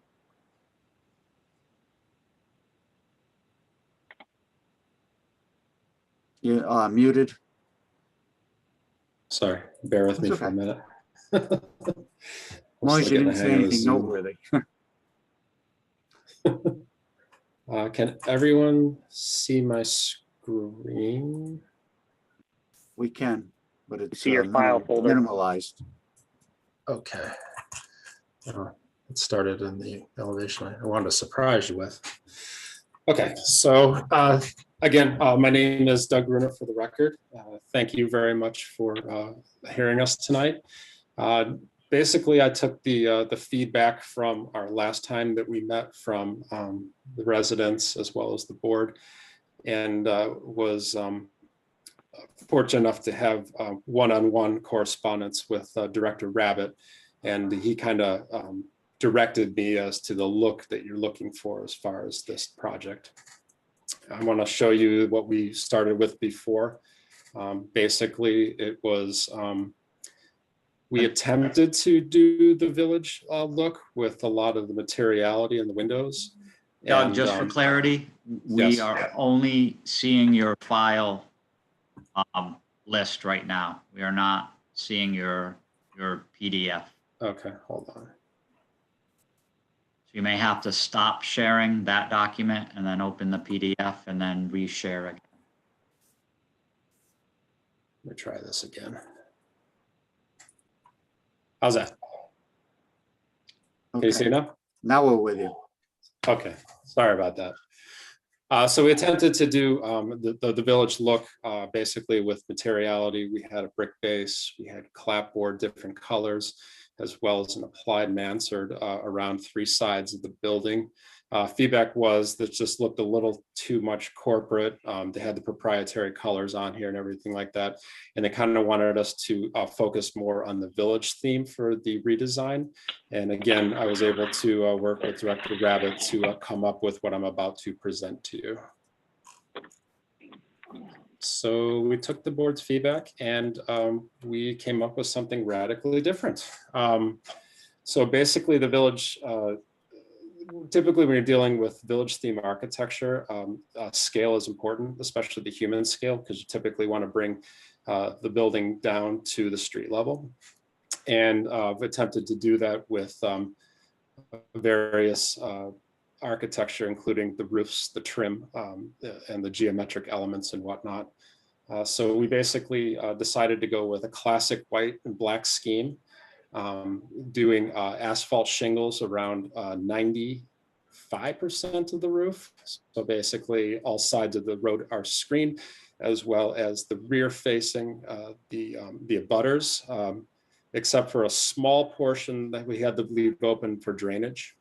And that's down here.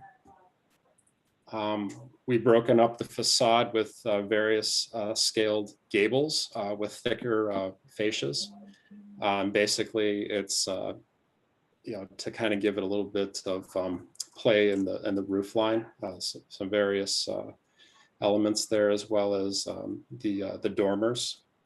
We played with different materials. We did a theme with cedar shakes in the pediments of the gables, and that translates also into the dormers too.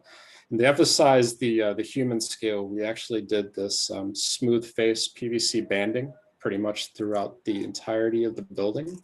That brings down the facade a little bit, ties it a little bit closer to what these dark elements are basically awnings. You can see that over here on the corner. It extends about 3 feet. A simple wedge rectangular pattern that's mounted with struts gives it a little bit of a contemporary look. We addressed the fenestration to make it a little bit more residential looking with the grouping together. I'll zoom in a little bit for this. Grouping together of the actual windows itself, accentuating the trim with the dark colors of the frames, and added mutton bars, 6/6, pretty much throughout. And the pattern of the spacing of the windows is dictated by the sizing of the elements here. This gable element here actually has 3 windows.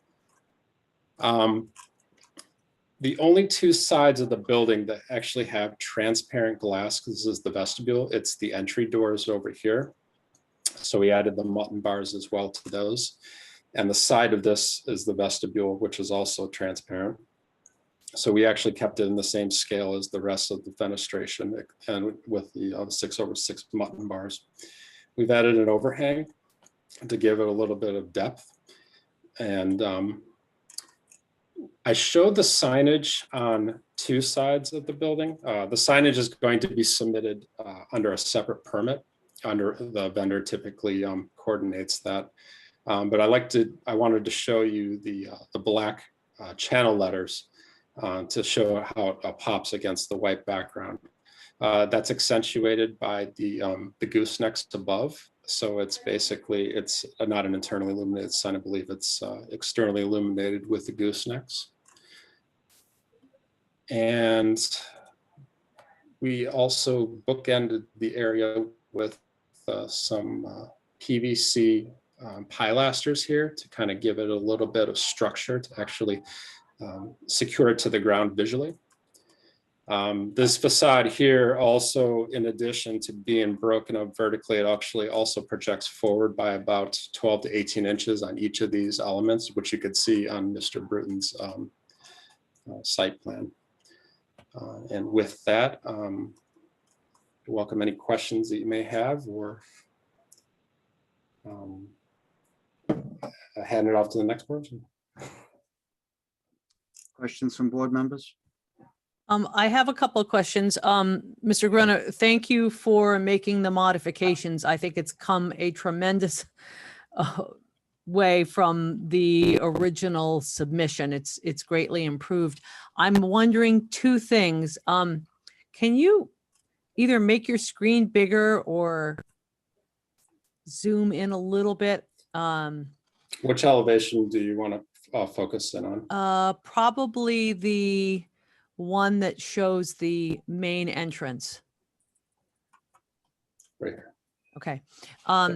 So question about the letters look really wide or fat or something. It's like you made them extra bold as opposed to normal if you were doing a font. So just wondering about that. I do think the lighting above is so much better than anything that would be internally lit, ugly plastic. But just wondering about that. Yes, I discussed this with Director Rabbit. So this is actually the channel letter that the vendor I mentioned uses. We and him talked and suggested that maybe if they actually use a thinner letter that might actually not look as bold. And I said that I would be willing to take any feedback that we received tonight back to them so they can tell me what the options are as far as that. But we're definitely willing to listen to that. Okay, and it's really hard to see from this view, the awnings over the windows. The windows look a little low. Is that just because you have this horizontal line over the top of them that's the awnings, or, you know, as far as proportionality?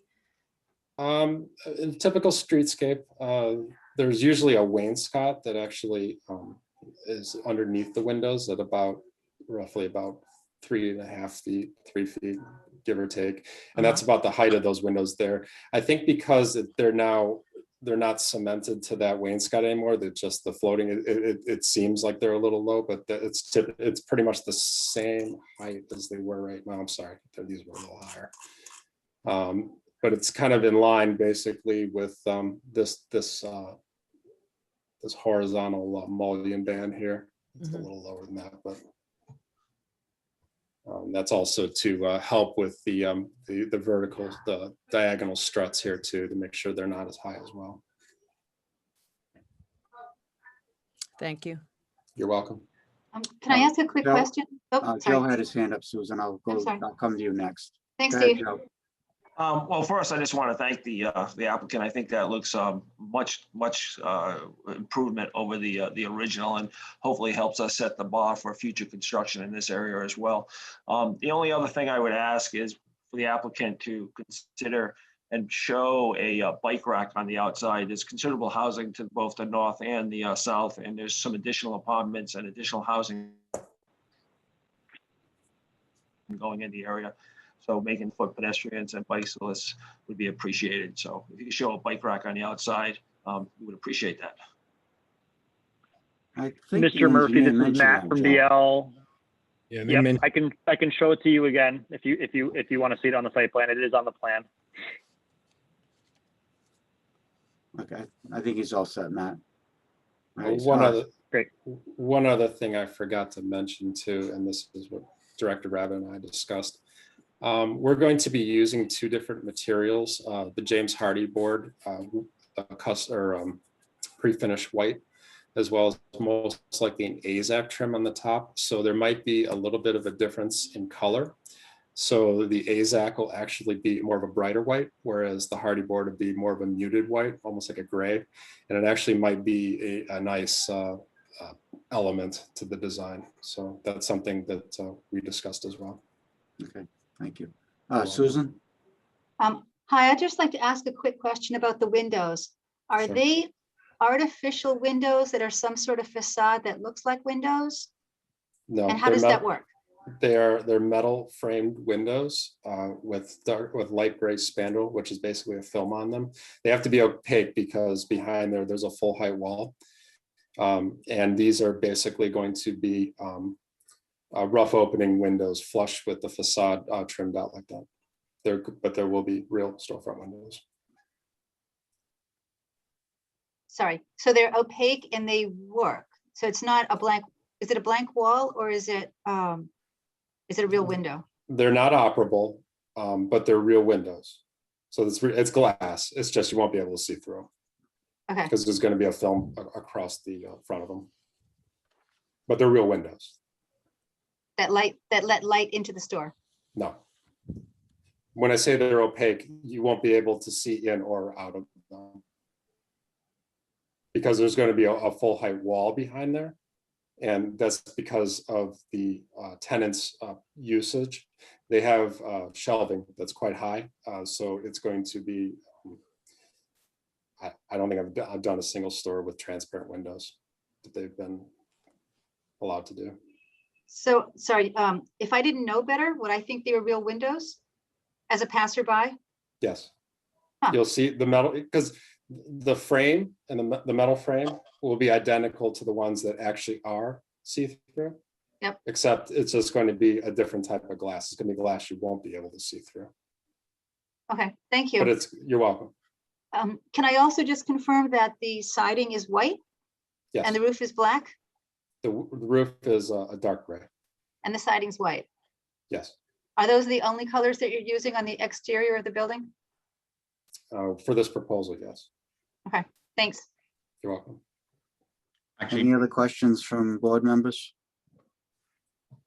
I have one for later on, I think, because the signage question sort of came up, but they said it was a separate application, but I think it's something we should Yeah, I was going to discuss clarify that at- with Jamie. at the They said appropriate that time. was a separate application or permitting. Jamie, you want to? Mr. Chairman, we'll work with the architectural team as well as the representatives from the applicant on clarifying the zoning code so that the renderings represent what is permittable through the zoning board. And Okay, that's something they have to permit through the building inspector, correct? Correct. Okay. That would be great, because there have been times in the past where we've approved something that we thought was what the end result would look like. And then an applicant would submit a request to zoning for a waiver and it ended up completely different. So yeah, it would be great to Again, be clear on that. Chairman, my understanding as the planning director in discussions with the applicant's representatives is that they wanted to be transparent in their presentation to the planning board, to articulate that their intent was to do channel lettering, downlit with gooseneck lighting, and not do an internally illuminated standard yellow backed glass type sign, that they were listening to the planning board as it relates to the setting on Route 108 and the guidance given by the comprehensive plan, as well as the overlay district associated with trying to come in with a more human scaled, pedestrian friendly type building versus a corporate box. All right. Thanks, that's Thank you, really Jamie. important. Jamie Murdock has a hand up again about architecture.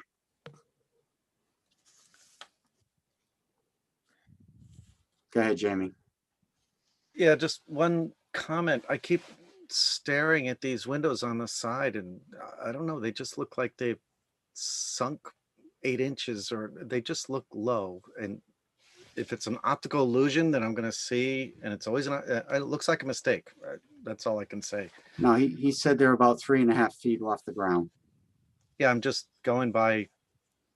Well, he how said they it's a look. concrete. Maybe it's because the sidewall is high. The awnings are actually intended to reduce that scale as well as the banding too. But yeah, they're about 3 feet above the ground. Yeah, I'm just going by how it looks when I stare at it, not measurements. That's all. But, That's yeah, it. Thank you. this is Rich Burgundy, but just keep in mind that up to the roof line, 14 feet. So. Rich, you're fading in out on your mic.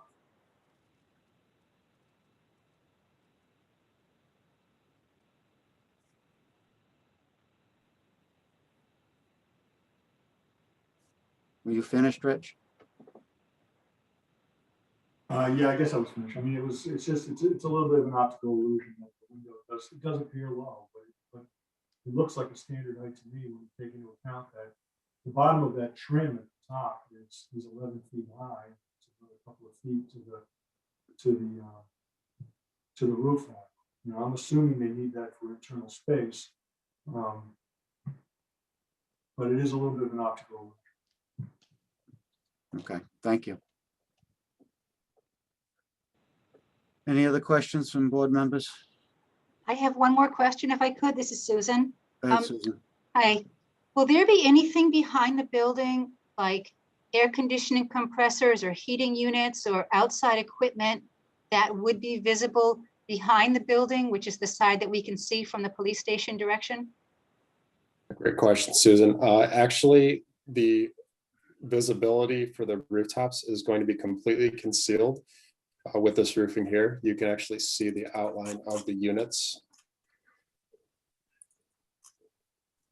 kind of hard to see, but one's right there and another one's right there. So it'll be fully screened, and the remainder of the roof that's visible will be screened by this element as well. Unfortunately, I'm going to have to leave a small portion open for roof access, but to answer your question, there will be no visibility to the rooftop equipment with this design. Thank you. Is there anything on the welcome. ground? Is there anything on the ground level? No. Okay. Okay. Mr. Chairman, again, Jamie Rabbit, Planning Director, just for clarification on Zach Sarad's question. There are a couple components to the perimeter of the building, which would be the rear of the building, the west facade. They are proposing some enclosures associated with trash removal. I've been working with BL companies on the appropriate type of fencing around those, as well as observations of some racking systems and we'll call it intermediate storage that needs to be done outside the building. I think it's the intent of Dollar General to develop a fencing and screening plan for those. Right now on the plans before the planning board, it's shown as a chain link fence with PVC slots. We had discussions that the planning board would be looking for a more architecturally styled fence that would be in line with the style of the building. And I'm sure either the architect or the engineer could perhaps expand on that. It is shown on the site plan, there are dumpster areas or garbage retention areas. Okay. I think I can address that. I believe I've seen a proposal that you sent me, Director Abbott. Looks like it's a PVC enclosure with basically like a shiplap type of design and whatnot. I think that's what Matt, correct me if I'm wrong, is that what you're planning on using in place of the chain link?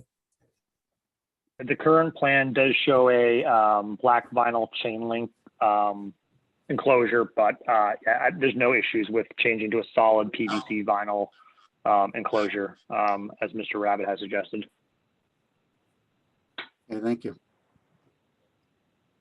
Mr. Brennan, did you have any other experts to present tonight? I don't believe so, Mr. Chairman, no.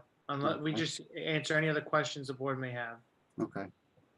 It's almost 9 o'clock. Why don't we take a break now, come back in 5 minutes, and we'll discuss where we want to go with this application. Okay?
I like how Jay added the countdown timer. Yeah. Yeah, if you come back and you see that, you already feel guilty.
All right, we're all back.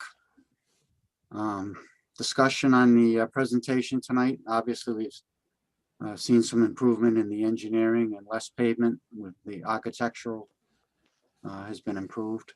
So what's the board's opinions on what they've seen tonight? Paul Jordan, I will ahead, Paul. say I'm pleased with the changes. I particularly happy with the attention that's been paid to the lighting design and the discussion about shielding those lights from the neighbors if there are any issues. It sounds like it's being well thought out. I think the building looks a whole lot better. Yeah, I'm overall just pleased with it at this point. Thank you, Yeah. Paul. I would say the same thing as Paul. They've come a long way and they've done a lot of changes and thought about a lot of things, and every suggestion we've made, they've kind of gone for. So Yeah, they've accommodated us.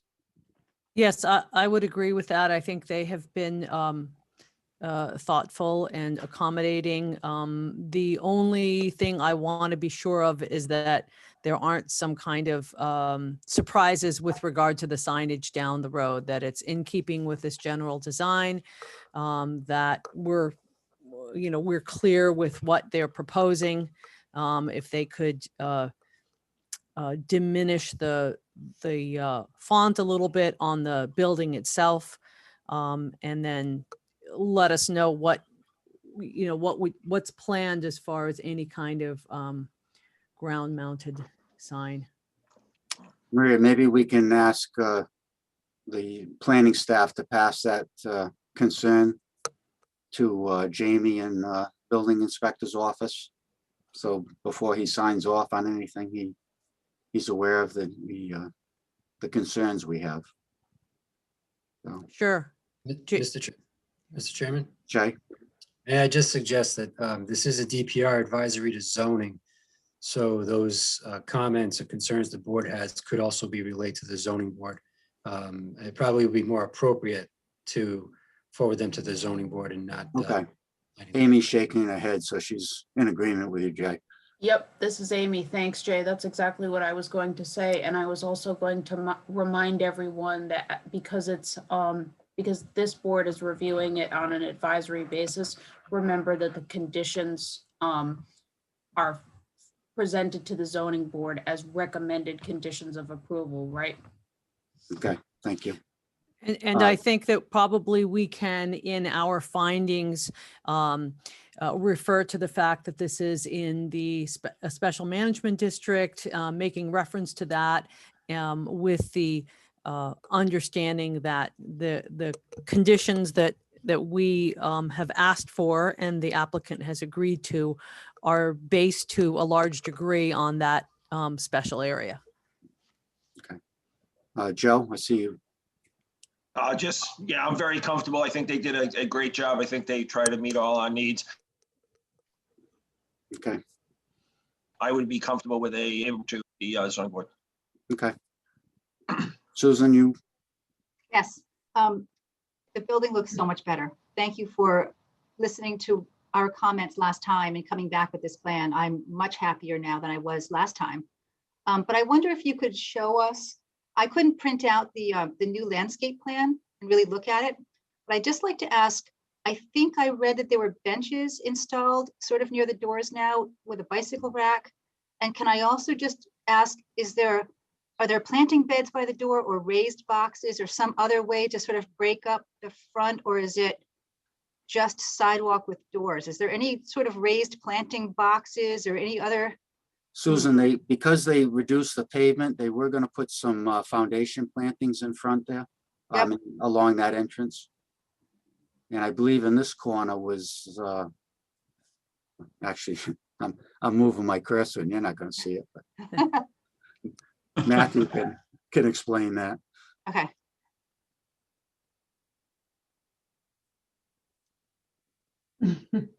So that's a planting bed. Matthew, you're muted. There you go. Can you hear me now? Yes. Sorry. Susan, what I've highlighted here in yellow is the foundation planting we created adjacent to the parking spaces by the fact that we were able to shrink the depth of those spaces.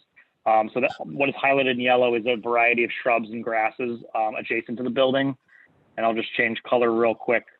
We did provide a bike rack, which is shown by this long skinny rectangle, and a bench as well, which is adjacent to the front entrance, which I marked in red here. So those are pedestrian friendly amenities that are included around the main entrance. And we also added this walking sidewalk that would connect to the right of way as well. Okay, thank you. So I see there's a mulch bed between that sidewalk and the front door. Yeah, up there. No, yes, there. Have you done this before? You're talking about right here? Yep. So up by the door, is it your experience that those guys are just sort of trampled between the sidewalk and the door and it ends up just a cigarette butt place? Or is that, do you think that's going to hold up to your traffic? I typically don't see a lot of people typically walking to these locations. I think this store will get more foot traffic than a typical Dollar General just by the nature of the neighborhood. You know, there's a column here. Let me just change color real quick. There's a column right here and there that will force people in this direction. And there's also grading and large trees and shrubs that will be kind of impeding and kind of really forcing and funneling down them to stay on the sidewalk. I'm assuming you're kind of referring to like the kind of the college sidewalk, model where people just walk where they want to walk. Yeah. But I think given what's going on here with the monument sign with shrubbery, the column, and some of the large plantings along the frontage here with some of the grade change that's there, that they will follow the sidewalk as it's shown. It also Okay. keeps people out of the truck path as well. Okay, good. Thank you. All right, welcome. Jay, I do see that Jamie Murdoch had his hand up again. Jamie, you unmute yourself, please? Okay, this was development plan review, which, I mean, I agree with everybody. There's been a lot of really positive things. The other aspect of consistency with the comp plan is what I'd like to talk about, and I can either share my screen or you can. Jamie, you did speak at the last meeting for 35 minutes. Yep, and the plan. So I can't give you 35 minutes tonight. If you can do it in 5 minutes, I'll do it. But we have a heavy agenda tonight, and you've spoken quite extensively on this project when it was previously here. And this is new input. This is new input. The plans are updated, and this is new input. Okay, again, I'll limit you to 5 minutes. I don't want to be limited to 5 minutes. Well, Amy? Can you tell us how long your comments would be? And it would be relative to new information only? Can you give us a? I'll rough- just cover the new information only, about 10 minutes. No This longer. is Amy. The chair has the authority to establish reasonable time limits. This isn't a public hearing. As you know, there will be a public hearing before the zoning board. So this is up to the chair. I think 5 minutes is reasonable. Yeah, we'll give you 5 minutes, Jamie. And again, we're advising to the zoning, so they're going to make the final decision on this. So you can present to them as well. But, Absolutely. as Maria said, we want to hear, new information. As experts, as expert on the comprehensive plan, zoning board looks to you guys to advise them on how well it meets comprehensive plan, and that's your expertise. All right, you have your 5 minutes, so. 5 minutes. Do I share my screen or? There you go. Okay, next page. Next page. In looking at what's going on with the streetscape and all of the, what pedestrians are going to do, comp plan says that we can't create new hazards, and the town shall promote pedestrian safety and connectivity. And what I see here are neighborhoods across the street, South Winds, path over to Peacedale Estates, and those people to cross the street to get to Dollar General are crossing a principal arterial highway, and South Winds dumps out right next to the gas station. And I'm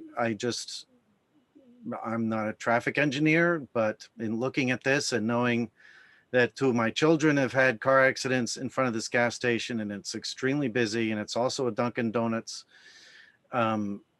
cars turning right, we're looking left for oncoming traffic. They're not expecting pedestrians to be crossing, and yet pedestrians are turning or going to Dollar General from South Winds or other places are crossing the road, this very busy road that I would say, 35 to 40 miles an hour, 30, 35 and 40 miles an hour is what the speeds are. So it looks dangerous for pedestrians. Also, the town shall promote pedestrian safety and connectivity, as it says that I call out, through encouraging traffic calming and street crossing improvements where appropriate on state right-of-ways, which is this. Next slide, please. When you look at the neighborhoods that are around this property. Rolling Acres, you can't walk there from Rolling Acres. It's fenced off. You'd have to get in your car to go there from Rolling Acres. If you determine that it's unsafe for people in Southwind condos, 61 condos there, to cross the street, to go back and forth to, for pedestrian access. There's other people that have to get in their car to get to Dollar General. Beastdale Estates has a path through the woods. It's a wide path and they use it. Those people would have to cross the street. And I don't see the pedestrian access that the comprehensive plan specifically calls for. Pedestrian access, connectivity, provision for bicycle amenities, support of infrastructure improvements that it says right here, the applicant must pay his or her fair share for the community impact. And that's good. Next slide.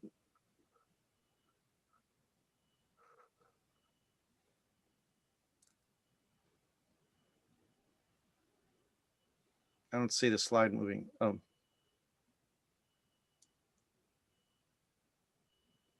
Economic development element also says the town shall encourage commercial development design that supports active modes of transportation such as walking, biking, and public transit. That's shall.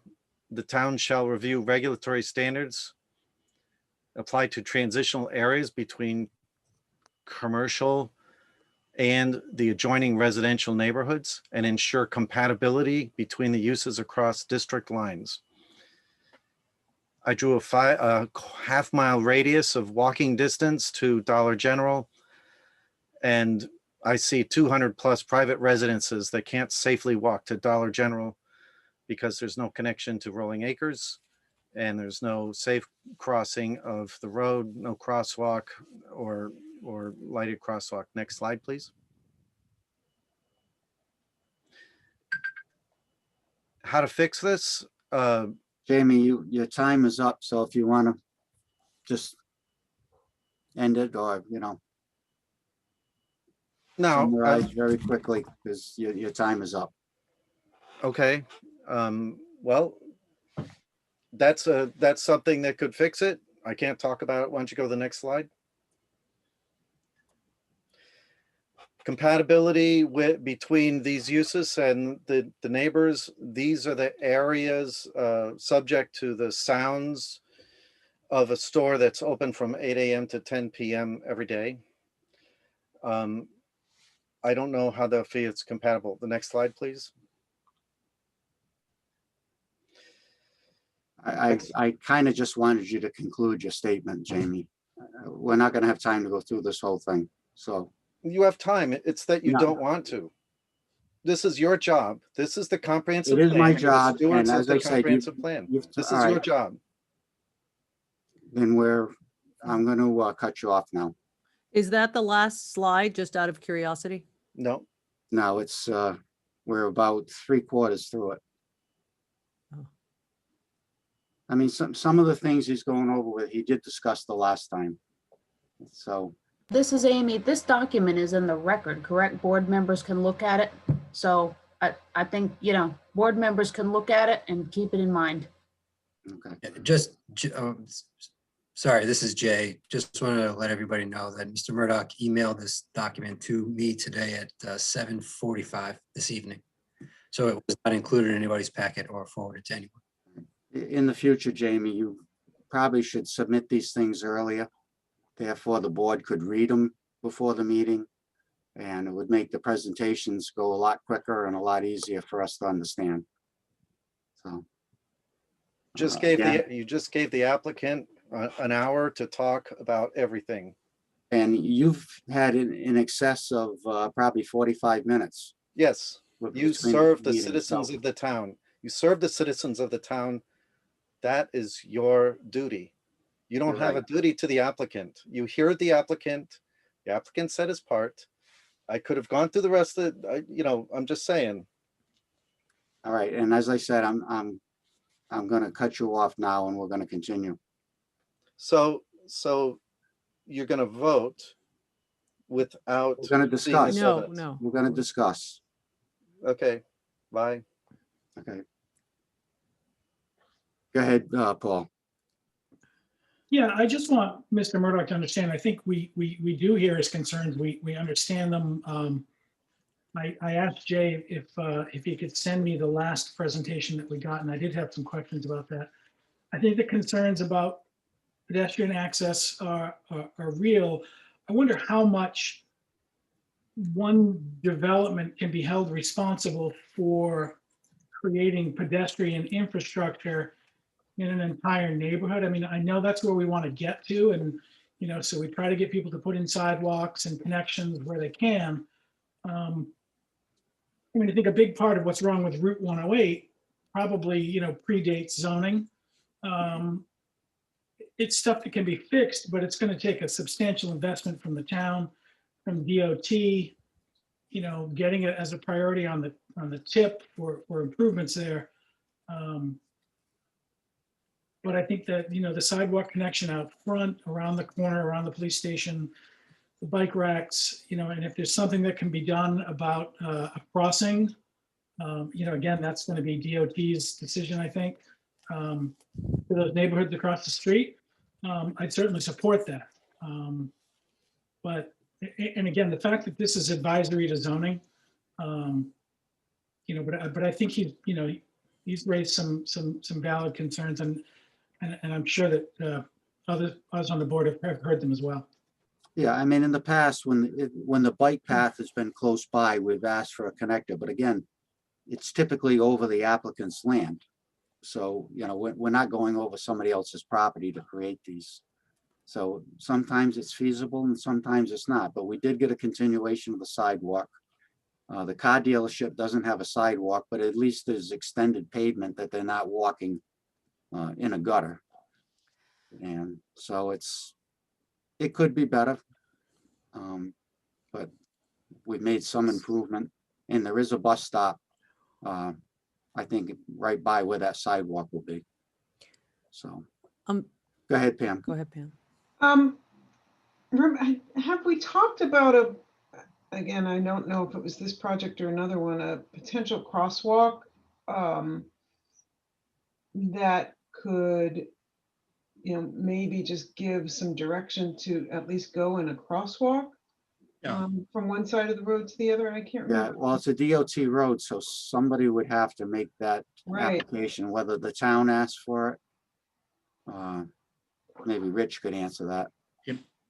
Mr. Chairman, I just can weigh in quickly, and Rich is available today also, as well as the applicant's engineer.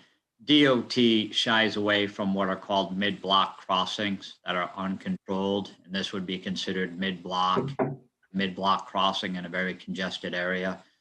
With regards to the applicant is making every attempt to comply with the requirements of the zoning code. The zoning code is the guiding document for the regulatory review associated with this development.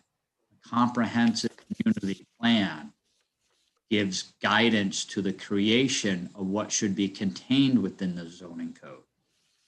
The comprehensive community plan, as it relates to interconnections to other developments surrounding commercial development, is not regulatory. That comprehensive community plan does not require an applicant from a regulatory standpoint of that document to create pedestrian connections and connections to bike paths.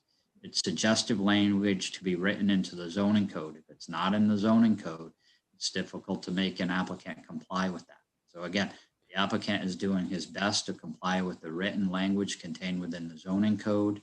And in some aspects, sidewalks can't be required by the development on property not in their control.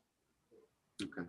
Whether it be DOT or abutting private property. They can't propose to connect to the housing just south in a linear nature if they're not allowed on that property, or a connection to the northwest residential property. That would be through someone's privately owned lot. So again, the applicant's making reasonable accommodations to comply with the requirements of the zoning code. And again, it's a step in the right direction. The 3 northerly properties do not have sidewalks. That is a town discussion along with a DOT construction discussion. I don't know if Rich has anything to add.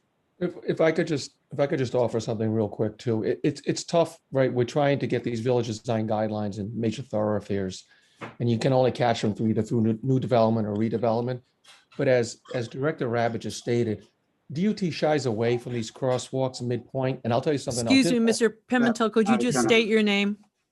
I apologize. We know who you are, Edward- but you know. Yes, I understand. I apologize. Edward Pimentel, Pimentel. So we have a tendency to overdo on stop signs and crosswalks. And here's what happens. People get so accustomed to seeing so many of them that they don't even pay attention to them and they abuse them. That's why DOT doesn't like these at midpoint, as Director Rabbit has indicated. So what we're trying to do is keep a steady flow, safe pedestrian flow, both for pedestrian purposes and bicyclists.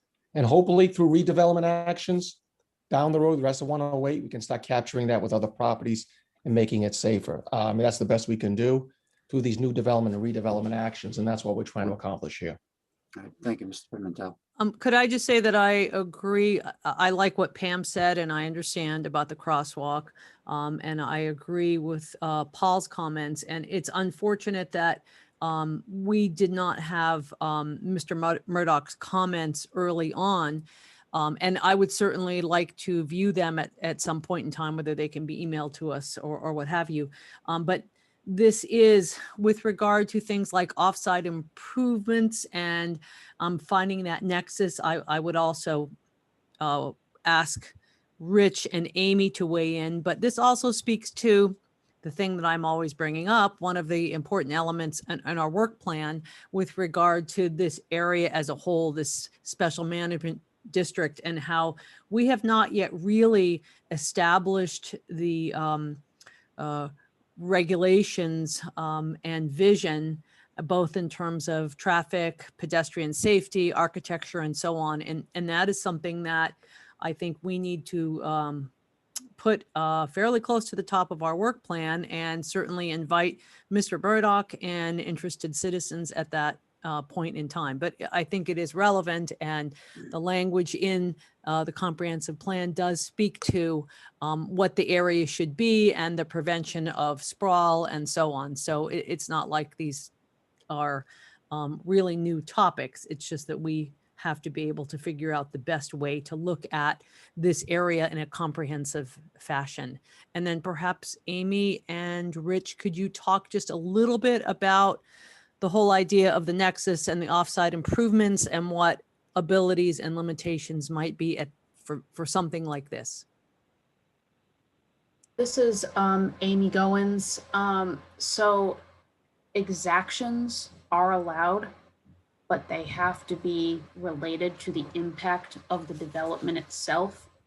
And I think Paul's concern is valid. So you want to you need to ensure that the record establishes why the board is asking for the exaction that it's asking for, and explain, and the record should support the need for the offsite improvements that you're requiring of the applicant. One other note, I think Mr. Murdoch's correct. This area is really difficult for pedestrian. It is an arterial road. It gets a lot of volume. And Pam, you're correct. I mean, it would really be nice to have crosswalks along there, maybe to slow traffic and whatnot. But generally the mid-block is frowned on. You'll see that we do have mid-block crosswalks. We have them in town. We have one near Calf Bar, the existing Calf Bar. And then we have a couple, of course, downtown. One or two are at key points. One at, I believe, Robinson, and then, at Kenyon, and then there's one at the bike path. But the Calf Bar is a good example of a mid-block crosswalk where it's not really, it's close to a street, but not quite. But the traffic flow there is much slower, even though it's a 25-mile-an-hour limit. Sometimes it's even slower than that. But on 108, it's so quick and I just can't see that DOT. So it's kind of like for those types of improvements, it's like a double whammy over there. It's like Holly Street's a good example too, is that we didn't want to see the cross. I didn't want to see the mid block crosswalk there. I'd rather they extend the sidewalks down. We own the property at the corner where the fire station is. The town owns that. We can finish the improvements there. I'd rather see the crosswalk go down there than be mid block. So in that case, it's a little different. But in this case, it's like a double whammy. We're also contending with DOT. It's not even like we can, request it. It's not a town road. It's not, it's really DOT, and DOT in this case would never want that type of improvement, unfortunately. Even sidewalks. We are a little concerned about this area, and we're looking to try to do something about, there's bus stops and things that need to be improved in that area. So we're trying to do that, but it'll be a slow process on this particular road. But. Thank you, Rich. Mr. Burton, you had your hand up? Yeah, just one quick comment. As part of this development, we obviously went and got DOT approval the first time, and then for this revised application, just to give you context, we always showed the sidewalk on our plan as we were aware that the town and the board was, in favor of it. We did face pushback from DOT. They did not like the private developer putting in sidewalk within their right of way, but they understand that it's a clash between sometimes towns and theirs. They would rather do it comprehensively, considering there's drainage implications and construction, and one section gets built at a time as things gets redeveloped. So they obviously understood your desire and need to have it, and they allowed us to move forward with it. But again, as stated by a couple other people, it is in their right of way. And we don't have the ability to make improvements not only off-site but in front of other people's frontages as well. So we think we did a great job with connecting what was already there with the police station and to our facility. And I understand the public's concern, but off-site improvements greater than along our frontage are just not something that is typically done by an applicant. That would happen with the next development as it gets redeveloped. Thank you. We do have a draft motion that staff has prepared. I don't know if the board feels comfortable with adding what we talked about tonight, or whether they'd like to see staff prepare that for the next meeting. I'd like to see staff do it in a comprehensive fashion so that everything is in there, that it's very clear, all the conversations that we've had, so we can look at it and be satisfied and secure in that what we're voting on. Other board members feel the same way? Yeah, this is Paul. I agree with Maria. It also gives us a chance to look over those materials that Mr. Murdoch has sent to Jay, and Jay's going to send out just in case we have other questions. Okay. All right, it's probably a good idea, because I'd like to move on to our next item on the agenda anyway, instead of trying to craft a motion on the fly. So we'll continue this to the next meeting. Mr. Chairman, Jay, Mr. Murdoch has his hand raised. you want to bring him in? Oh, he just lowered it. Okay. So staff will prepare a motion for the next meeting.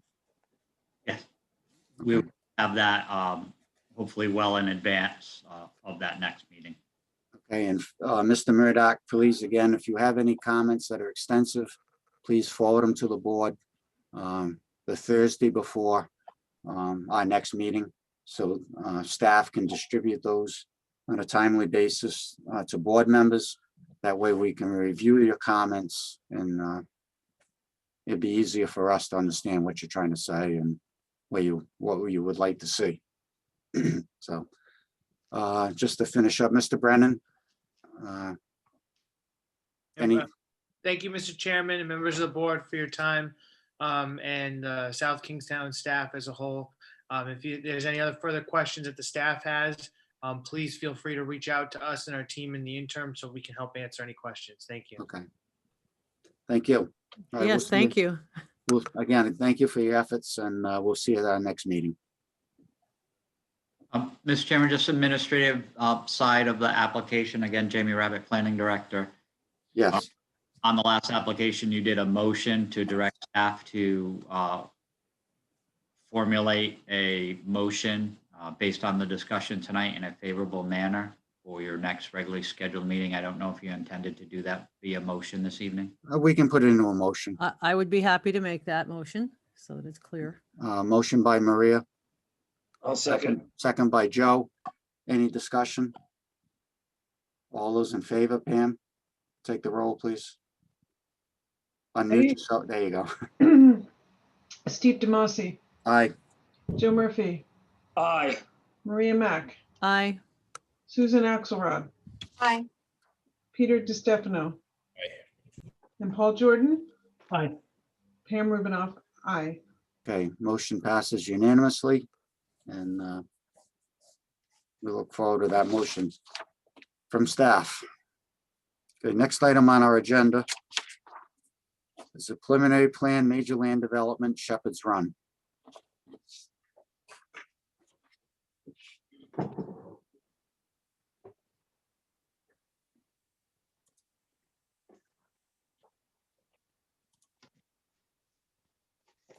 Do we have, okay, Mr. Callahan? Mr. Chairman, the applicants are coming in. Okay.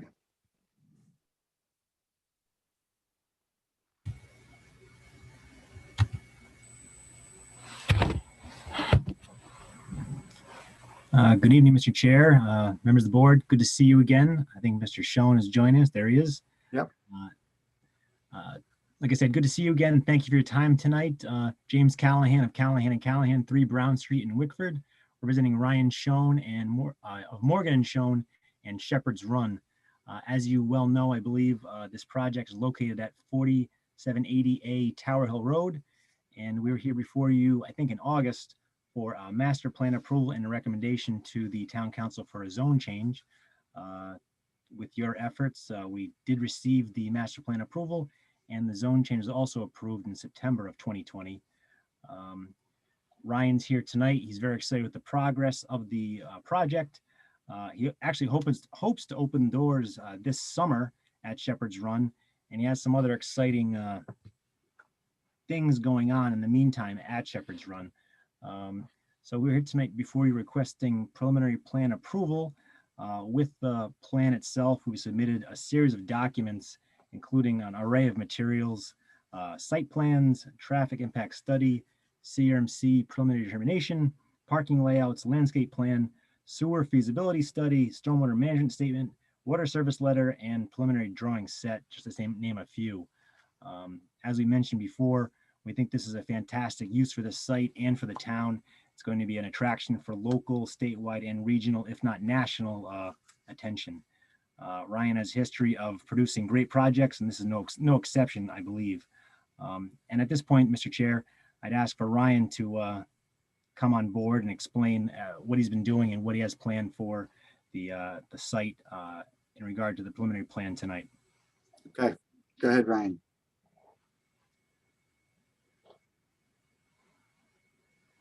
Ryan, we're not hearing you.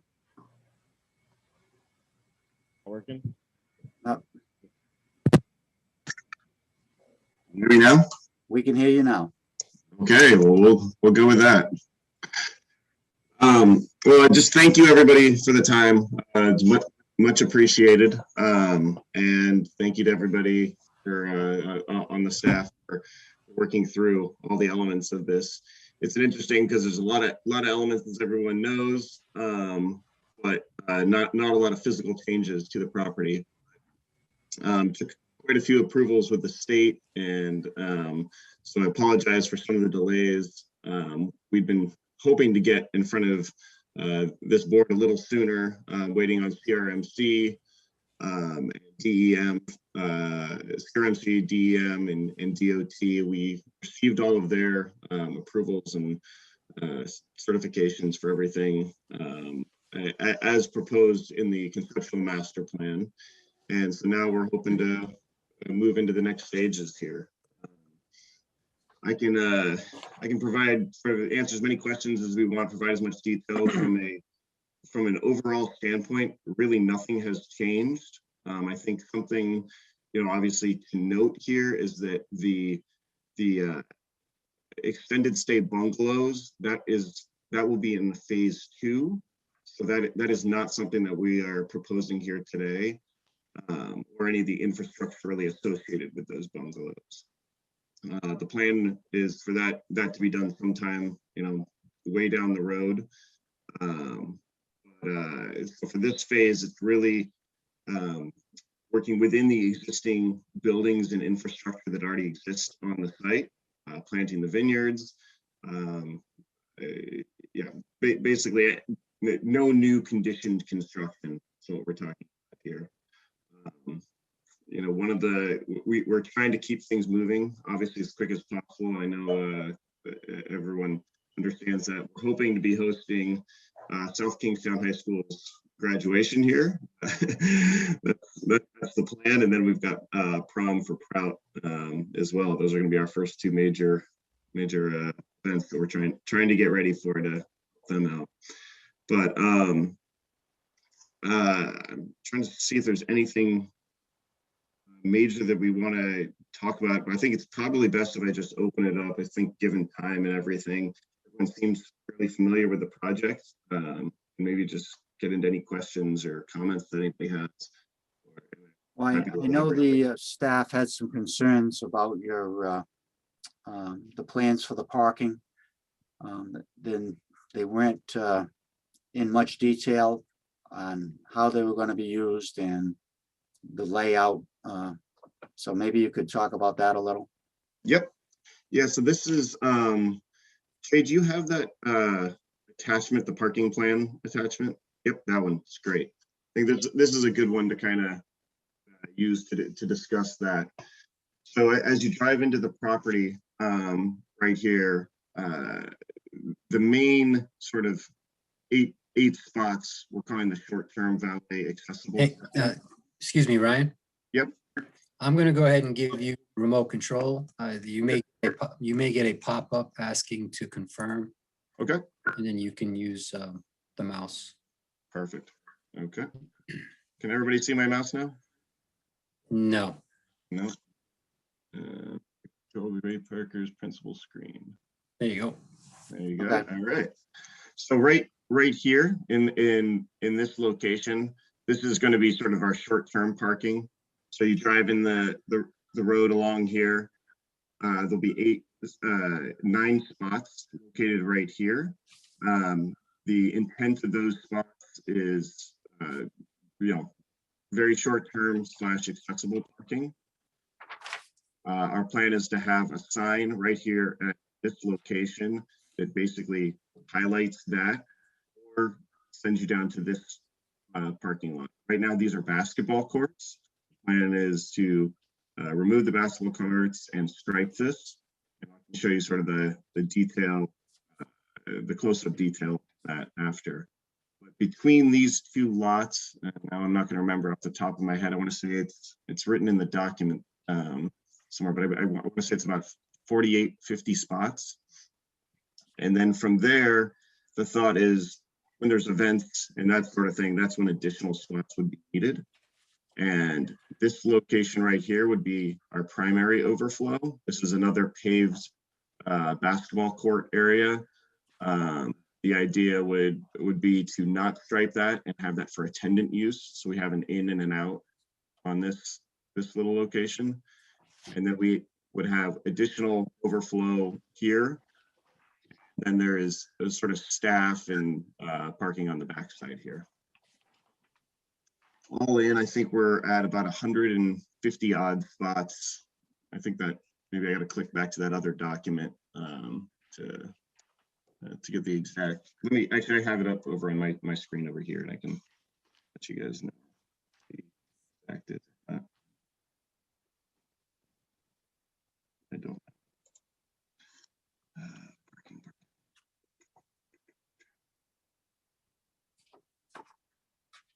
That's not it.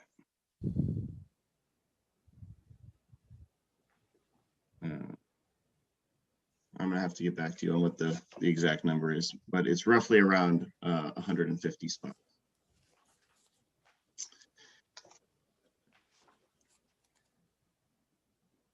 Or additional questions on that item? Is there any vegetation or are these just all swaths of concrete or asphalt? The, yep, let me go through them. So that's actually a great question. Let me see if I can click through these. So this is the first spot area here. This is the garden is over on the side here. We will be adding back trees and vegetation all the way along this area inside here. In this one, there is no vegetation right now. This is sort of a hillside. It falls away. It's pretty much natural, existing natural ground throughout here. This side, there are trees and shrubs, and we're actually going to be adding in quite a few more to do a little bit more screening between the building and this garden space. This one is just asphalt. There's really nothing around it as it exists. And this one is on a grass area, but it's basically up against the perimeter of natural vegetation forest land. Ryan, typically, the applicant would have a landscape architect identify the existing landscaping and significant trees. And then typically, they fill in, and again, with some of these large parking lots, sometimes we have interior landscaping that goes in. So the plans, I know you're well-intentioned and I know you're going to do great things, but they're lacking in detail for what the board usually sees. Okay. To approve a project, especially a project of this size and magnitude. So I think we really do need a more detailed parking scenario. And again, and with maybe a little, when you have multi-events, how you're going to handle if you have a conference going on and maybe a small wedding. I don't know if that's your intentions or you'll just be one event at a time, but or even if during the day, if the winery's open and you have a wedding going on, how you're going to handle the parking and so on. Yeah, I mean, we are a one event at a time. So to answer that question, we can't handle a conference and a wedding at the same time. Yeah, that's fine, and I understand. I can understand that. And I know we talked at master plan about the historical garden, and I believe you were going to try to look up. I don't know if you said Brown had it on record, the original landscaping of that garden.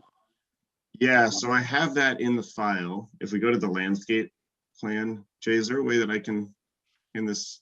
1 second. Let me. Oh, before we go to the landscape, can I ask another question about the parking? Go ahead, Pam. Or actually the circulation. Can you just, I think that for more detailed parking, as Stephen was just saying, I think it would be really useful, and maybe I missed that part of really understanding better the circulation of in and out. And I know that during master plan, we talked about maybe using the other exit. So when you have 150 cars, it would just be useful. And again, maybe I missed your description tonight, but to really show that, with some arrows and, just give us a better indication of where the signage would be and the, so is that still the same as it was? Okay, so are you going to show us? Yes, so right down here, this is the main access in and out of the property. The idea, and I was showing 150 spaces there. We don't believe we need 150 spaces. In reality, we went through the codes and everything, and it's about 100 odd spaces. Actually, Ryan, can I just interrupt you for a moment? If you're going to be providing the more detailed, maybe you could just put some of that on the Yeah. on the plan so that we could review it. Yeah, And that's staff- fine. I can do that. That's not a problem. I think, and just so I understand the request, it sounds like we need, there's a request for more directional, how things are coming through, signage for, and then landscape buffering around parking. Did I understand that Yes. correct from everybody? Mr. Yes. Chairman, Jamie Rabbit, Planning Director, just to try and articulate a few of the comments this evening, if I may. With regards to the parking, again, you have parking, some of the parking that would meet a standard code, and some of the parking due to the nature of the management being attendant-driven or even valet as a management component. So some of the parking lot layouts with regards to drive aisles and aisle widths are, we'll say, non-traditional and non-standard because they're managed attendant-driven parking. So I think what's potentially lacking in the commission board's discussion tonight is the combination of the circulation plan, the parking plan, and the management of those spaces in an event setting, as well as a signage program. And having those interrelated as along with a landscape plan of the intention and articulating the end result is what the planning board's looking for. That makes sense. That's completely understood. And one of the things that, one of my goals, and I actually open it up to if there's not, you know, other opinions on this, but I'm attempting to try not to asphalt a lot more of the site. I don't want to just create parking lots to create parking lots. I think our need for additional parking is going to be minimal. We want to be able to have this attendant set up, you know, when there is a wedding, when there's an event. I think it's important to note kind of where we're located. In almost all wedding scenarios, there's 200-room hotels that are across the highway, and the most likely scenario is that they're going to be taking a shuttle bus over from that hotel, coming here for the event, and then shuttling back. We don't want to, if not needed, we don't want to just basically create a big sea of parking lots. But in the case that overflow is required, then we have the right attendant set up to basically manage that so that it's not a bad situation with the cars and the circulation. So I don't think I did a good job articulating that at the start. Yes, to add to what Jamie and Pam had said, I think an understanding of the flow of the circulation, an understanding of the impervious areas with regard to the topography and how any runoff will be managed, whether it's internal or adjacent to the site as far as parking is concerned. Absolutely. Okay, not a problem. Understood.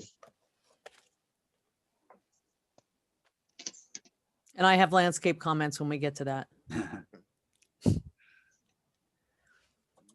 Any other comments from board on the parking?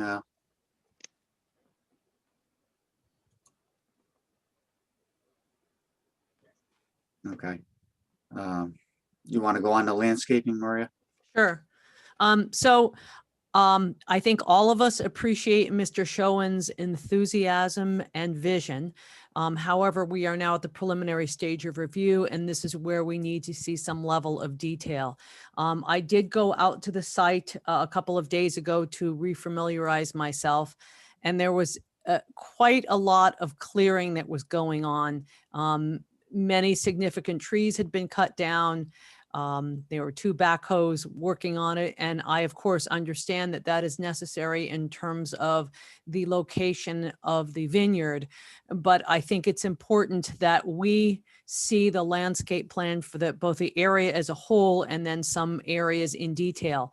The vista along the drive that was formerly composed of kind of a tree-lined drive on the western side, they've all been removed. So that is something that needs to be considered, and perhaps you have that in your mind, but we need to see what sort of the remediation of that area would be, and other areas as well. As far as the, we're all, of course, fans of the Beatrix Farrand Historic Garden, but all that we have been given on the landscape plan is something that is a list that may have been written by a civil engineer, rather than, my apologies to civil engineers in the crowd tonight, but not a landscape architect. I mean, at least half of the plant listings are completely misspelled. So I'm not sure where this came from, but a restoration of that and a plan related to that and to the area adjacent to that is really important. I know that in some portion of the plans you have along the what were dormitories, you show trellises and some Boston ivy, which is good, but it should be consistent. Like you show some of the areas between the windows as having the trellises and some not. And I think I know what you're trying to accomplish with that, to make it greener and improve the look and feel of those buildings. But we really need to have details, plant species, size, numbers, and of course, that's going to enhance the site as a whole, whether it's adjacent to where a tent will be for weddings, obviously the historic garden, areas within the circulation pattern, the entrance drive, all of that, that will take a very careful, well thought out touch. And I'm sure you can find a worthy professional to do that for you. I think those are all great comments, and I I have no objection with them. So I mean, maybe just starting on that plan, on the entryway, just because I want to make sure that I walk through everything. The vines are obviously are a key component to our entire design, what we're trying to do here. They don't play well. Those trees that were there, those were evergreen trees. A large portion of them had been falling down, and they needed to go one way or another. They, you look out there, Maria, I don't know if you noticed, several of them, you see that it's like the stump of a fallen tree, not a cut tree. That was along this road right here, is where those were. Needless to say, because obviously we're planting vines there, so we can't have evergreen trees along there. Right. Our hope and our desire, and I think that's we're open to the conversation, is to have that be a grand entrance where you're looking at vineyard. I mean, you have the vineyard on the left-hand side, and then coming in, and then there will be vegetative landscaping that basically starts around the walled garden here and in these areas on here. Trying to keep this clean. We need to keep a 10-foot access path around the perimeter of the vines for a tractor to be able to get through the rows. And roots from competing plants is a problem. Our plan is at the end of each of those rows to augment them with roses and things like that, which you may have seen in other vineyards, type. Nothing tall, basically, or anything to block the vines, or really that approach to the manor. I think one of the things that you've probably seen now is that you can actually see the manor house.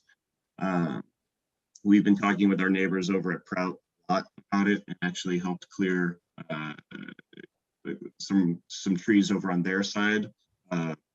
Basically, the property line is where all the forsythias are, and so we helped them out with a few things over there that were clearly overgrown and past their limits. You will notice right now that we're spending a lot of time trying to clean up and see what we can save. That forsythia line that is along our property right now, it had basically been collecting leaves and tennis balls and everything for such a long period of time that a lot of them have rotted out. It's our goal to pull all that out, see what we can save, hopefully try to bring it back to life. So if you look at it right now, they look like some pretty sad prunings. The goal is hopefully to let those come back up. For those of you who may or may not know, but Beatrix Farrand, the forsythias are actually, it's not that exact forsythia, but one very similar to it is named after her because that was one of her most favorite plants. As far as the restoring of the gardens, this is the plan that we have. This came from the Berkeley Design Archives. This is from her files. And unfortunately, as you can see, there's just not a lot of detail. It has flowers and shrubs, which I guess that works back in a long time ago. But so our goal is to take flowers and shrubs and then create a list from, we know the garden she did down at Harkness Park. We know the stuff that she's done in Maine at the, for the Beatrix, it's now the historic Beatrix Farrand Society up there. And so we are attempting to basically recreate based on that. Then there's the added piece of a lot of these things aren't available anymore. And so our plan hopefully here is we're trying to work directly with the nurseries. We've been talking with Morningside Nursery, you know, a few of these places here, creating a long list of saying, hey, these are all the plants that we're looking to do, basically work with them and say, okay, what is available? What is really going to put this thing together? And so I actually, Jay, do you mind, I sent you a couple landscape lists, because I think this kind of answers a little bit of Maria's question of where we're trying to go. But we do have a couple of renderings. I'd like to just caveat that these renderings are conceptual. So I think they're fairly accurate, but I don't, the rendering program doesn't have the exact plant that we want to show. So it'll show us some stuff to say bulk and scale, and this is the look and feel.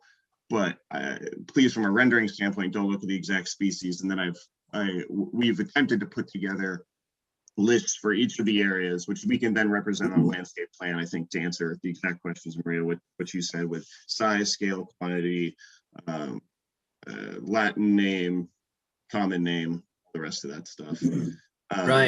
Ryan, what is the name of, I did receive those documents. What is the name of the one that you'd like me to show? Can we just do, let's do let me pull it here. Back patio perspective. Let's do back patio perspective 2. I'm going to show that first, because I think that gives kind of an overall sight of what we're looking at for the back area here.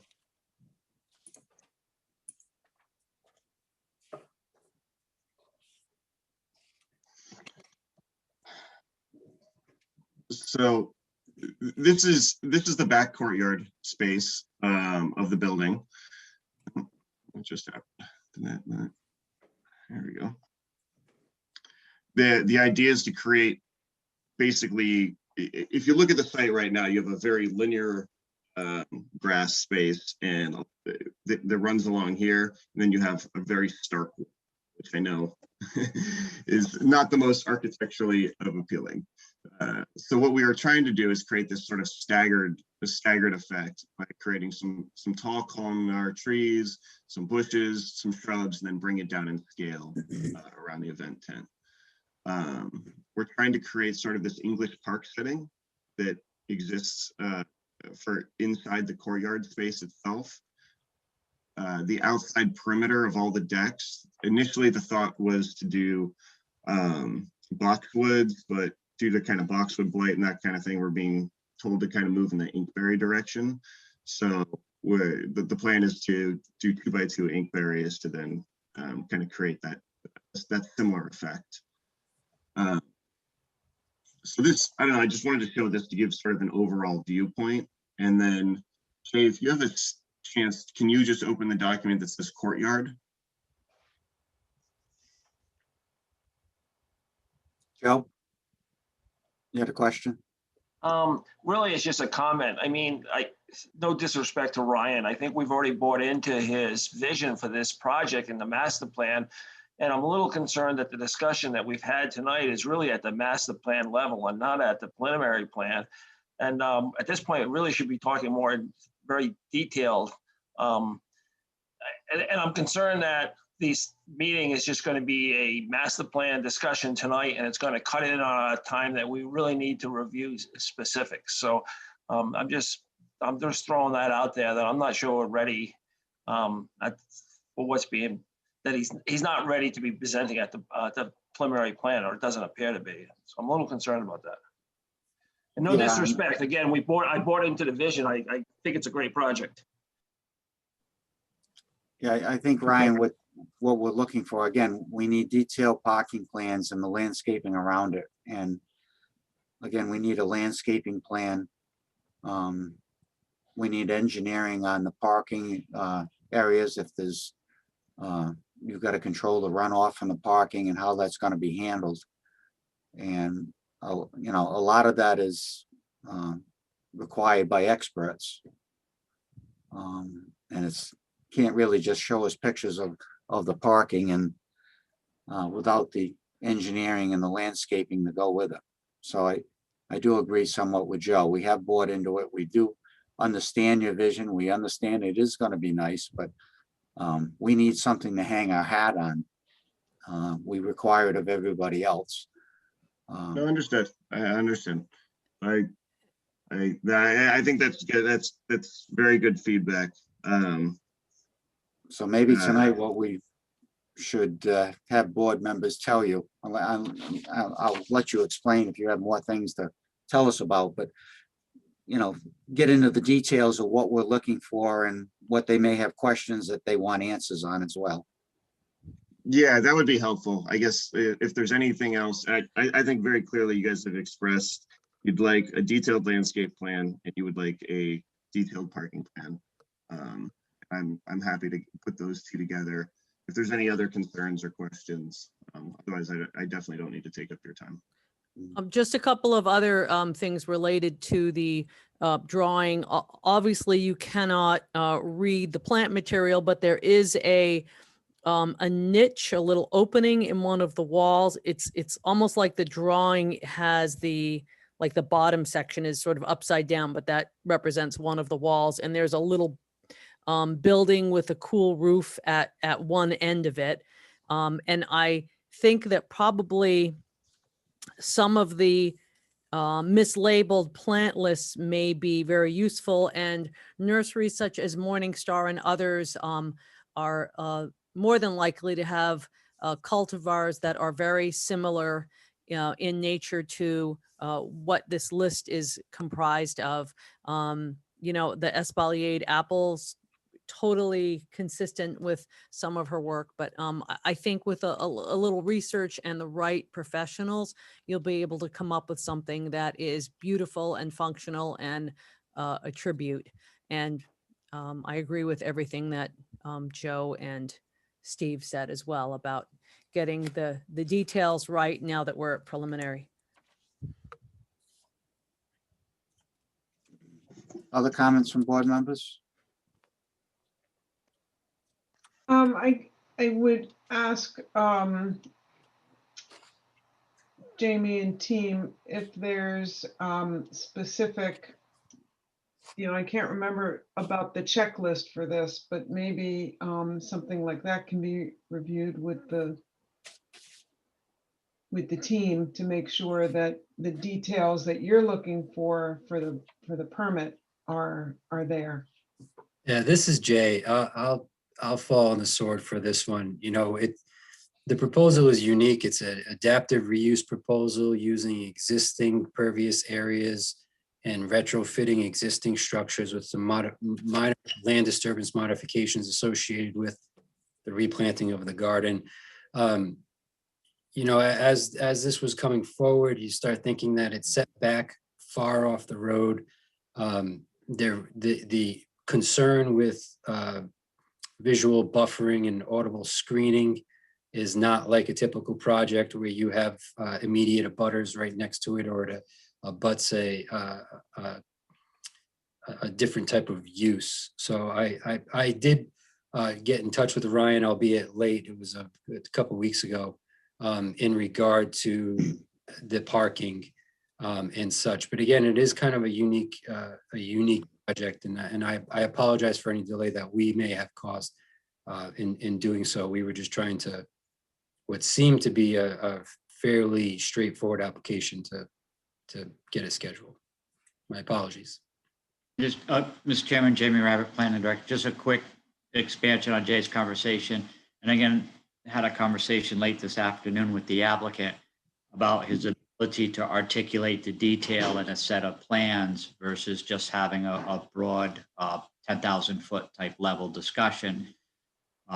Again, he's intentionally utilizing existing paved and impervious structure, basketball courts that historically parked cars when cars needed to be parked on them. So again, it's a balance between utilizing existing and then incorporating some of the managed parking with regards to attendant space on the peripheral of those edges to impervious areas that would be pervious. So again, that conversation was held again and reinforced this afternoon about the applicant's ability to articulate those in a plan set. So when the commission formulates a motion, and if that motion's in a favorable manner, there's a set of plans that you're approving in order to determine compliance.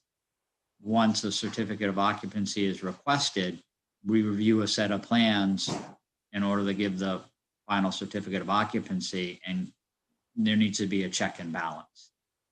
And right now it's part story and part hard paper.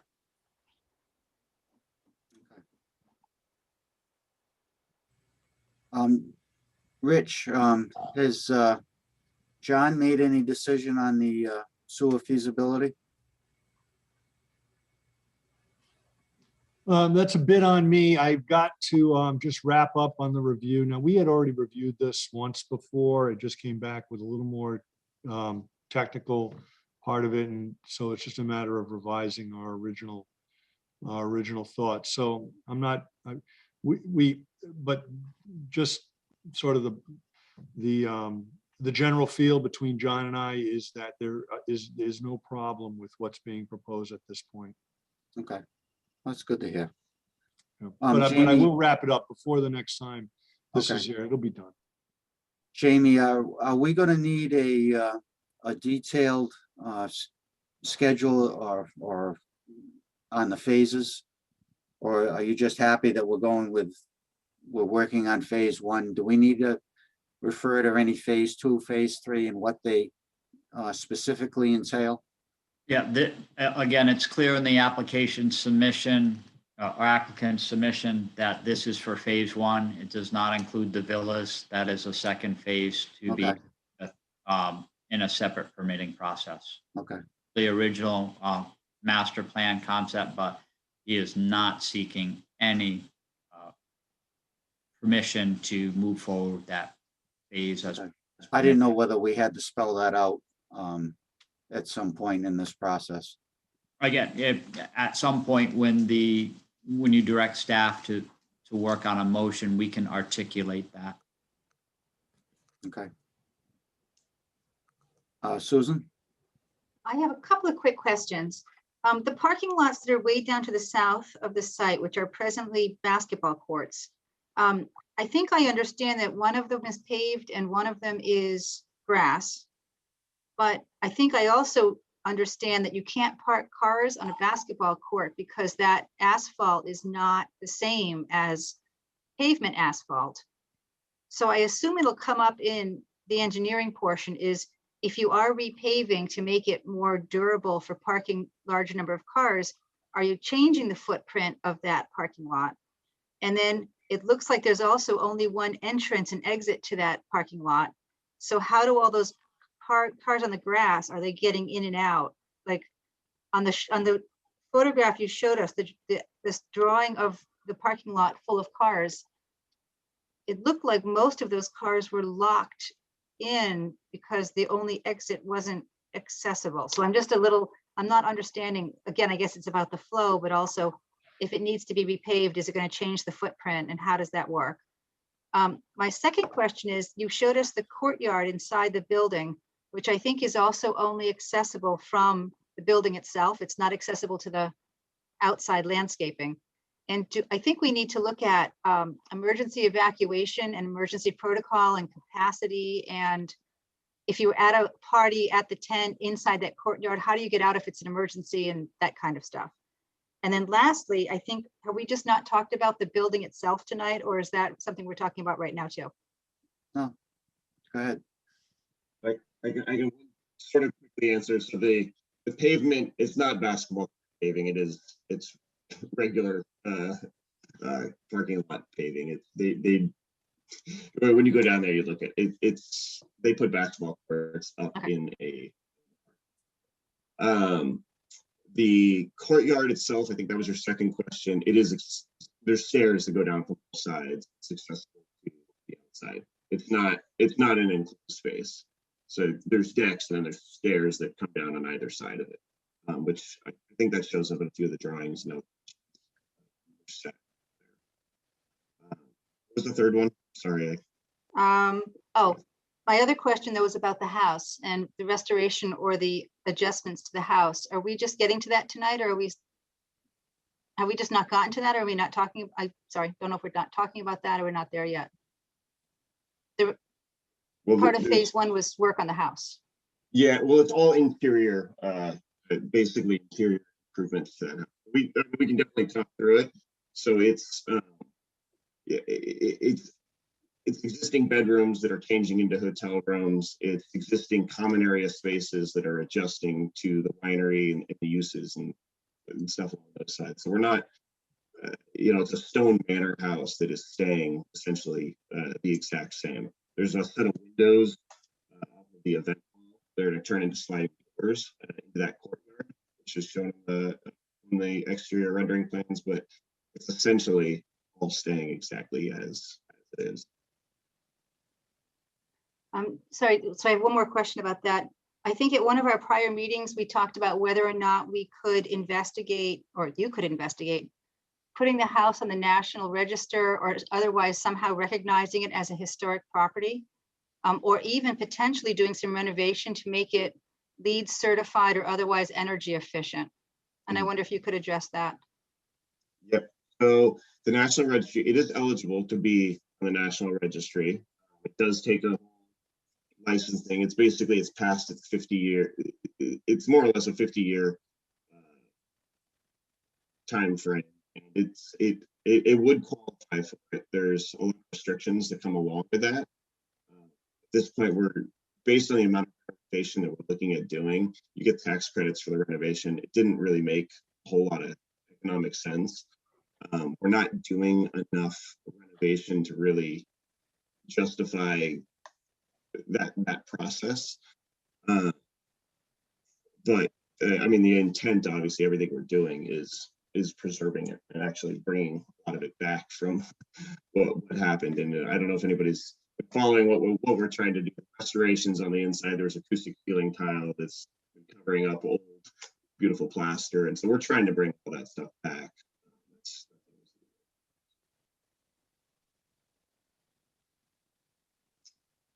And then was there something else I missed, Susan? I'm sorry. At one point, you had mentioned you were going to potentially look into LEED certifying or other energy efficient upgrades. Yep. So energy efficiency stuff right now, we're using the existing systems in place. It's on a gas system for all of its heat.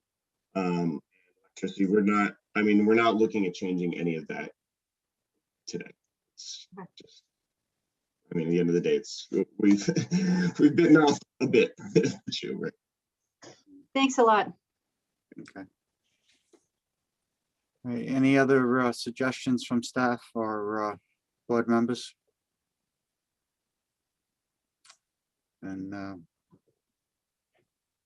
we'll continue, make a motion to continue. Do you have any questions, Mr. Callahan? No, I appreciate it. We understand exactly what you are looking for, and we'll write everything on April 27th. Okay. And it's appreciated that you made an effort to send us an IPM program summary, I think you're along the right path. I might suggest that when you, in item number 3, that you perhaps refer to that you might, if necessary, use initially OMRI listed organic sprays and inputs. That gives you a more definitive way to communicate your intentions. It's a good way to frame it. It's specific, and it's something that's used within the organic industry. Ryan, we share your vision. It's a great project. We understand that you got some events coming up that you would like to host. I think we want to help you get there. Just make it your plans as detailed as possible, and hopefully we can help you get there. Appreciate it. Thank you. I think you guys gave me clear marching orders here, so thank you for the time. This is a public hearing. Is there anyone in the attendees that would have a comment or a question for the applicant? If you do, please raise your hand.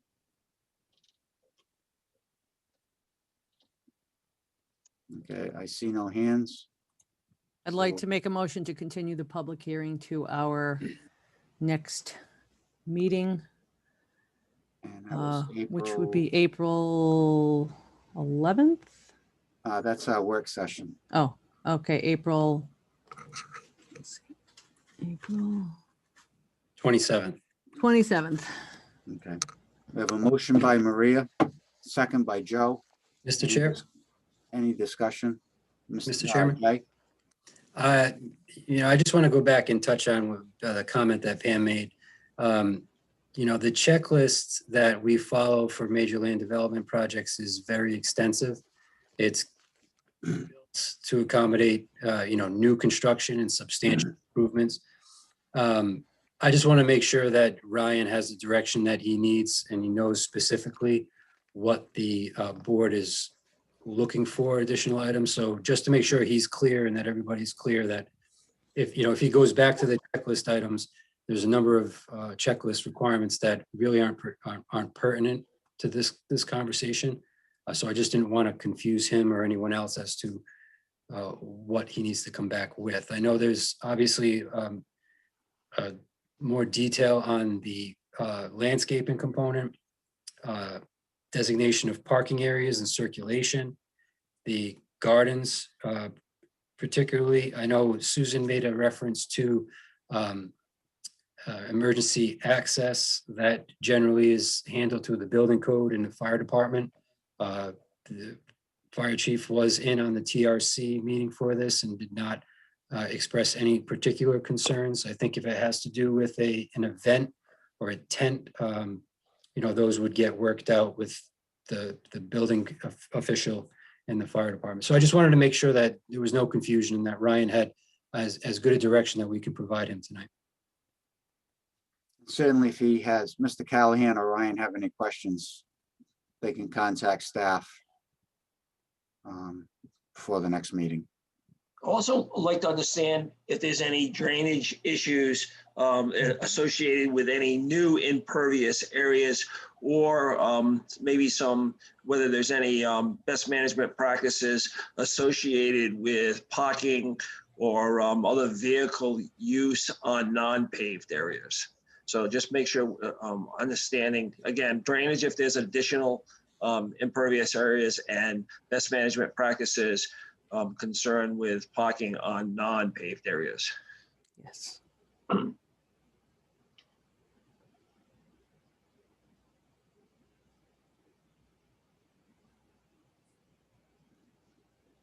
Okay. All right. So we have a motion by Maria. We had a second by Joe. Any further discussion? If not, I'll ask Pam to take the vote. Okay, let's go for Maria Mack, Aye. Joe Murphy, Aye. Steve Demasi, Aye. Susan Axelrod, Aye. Peter DiStefano, Aye. Paul Jordan, Aye. Pam Rubinoff. Aye. Okay, motion passes unanimously. We'll see you on April 27th. Thank you. Everyone. Appreciate the Thank time. you. Good evening. Okay, Next item on our agenda is the proposed zoning ordinance text amendment for cottage zoning. Mr. Chairman, Jamie Rabbit, Planning Director, I would point out one item contained in your draft. You should have two versions, one that doesn't have a line call out, but in line number, and one that does have a line call out.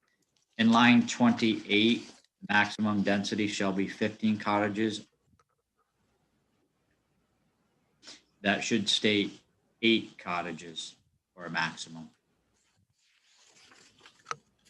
And again, that would be 8 plus the incentive, which would get someone up to 10 units. And Jamie, where is the, maybe I missed it, the language about the sunset clause? I know we had talked about a year and then 2 years, and then we settled on 18 months. Did I miss that? That would be provided by council as that goes to, by legal counsel as that goes to town council. But I think the intent was to sunset it at 18 months. Mm-hmm. So should that be written somewhere? This is Amy. What you can do is if you're ready to take a vote on this tonight, you can make a motion to approve the draft as amended with direction to council to draft a sunset clause, and I'll do that. Thank you. Okay, well, we've been over this a few times. Are we happy with what we have in front of us, or do we need further discussion? I think we've pretty much gone through it with a fine tooth comb. I think we're pretty happy. Am I right? I think so. So, well, having said that, and I'll entertain a motion. I would be happy As- to make that motion as amended, referencing the correction from 15 units per acre to 8, and the provision from legal counsel with the sunset clause for 18 months. Okay, we have a motion by Maria. Do we have a second? We have a second by Susan. All right, any discussion? All right, Pam, you're a busy girl tonight. I know, I'm glad I have my list. Paul Jordan, Aye. Peter DiStefano, Aye. Susan Axelrod, Aye. Maria Mack, Aye. Joe Murphy, Aye.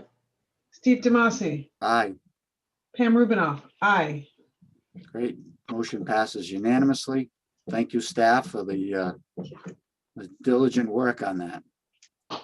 And the renderings too, greatly appreciated. Yeah, Stay tuned. We're coming in with mansions, duplexes, townhouse, big house, little house, back house, barn. So right up, I think, 6 and 8 plexes. So that will be the next thing, hopefully in the next 2 to 3 weeks. It probably won't be for your next work session, but the following.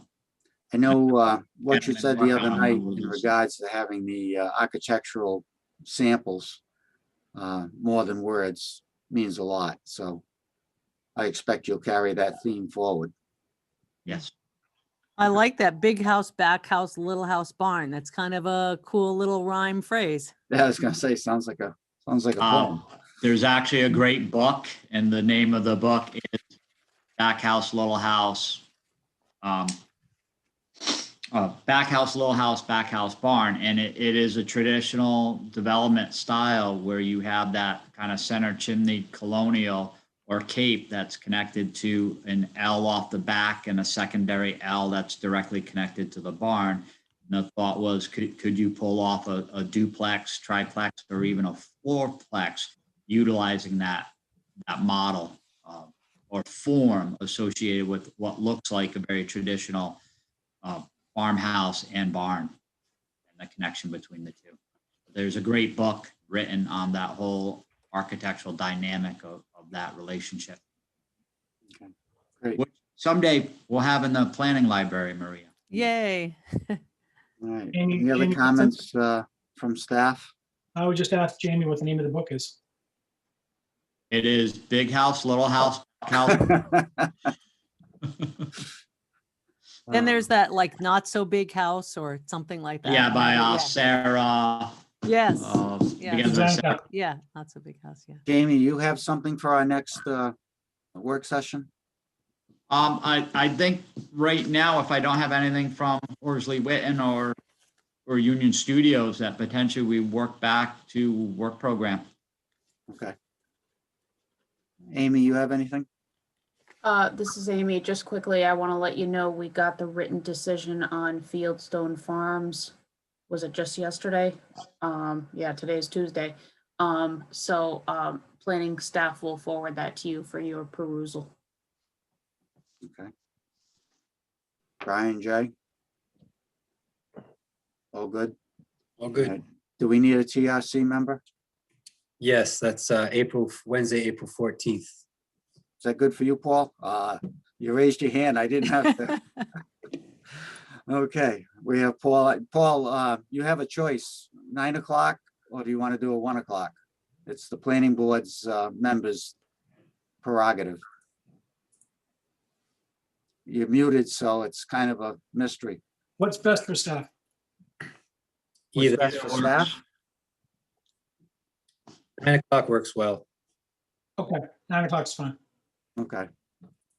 Very good. Well, if there's no other comments or discussion tonight or questions, I'll take a motion for adjournment. So moved. Motion by Maria. Second by Peter. I'll take a raised hand for the vote, and it's unanimous. So we'll see you next time. I guess. Good the night, 11th. all. Good night. Night. Jay, Thank just you. tell me what date that is again for the TRC. Good night, everyone. Wednesday, April 14th. Wednesday, April 14th. Great job getting us through that, Steve. Really good job. at Well, surviving moving and us calling ahead. the vote. Thank you. Got a little rough for a while, but. It's all we'll get good. through it.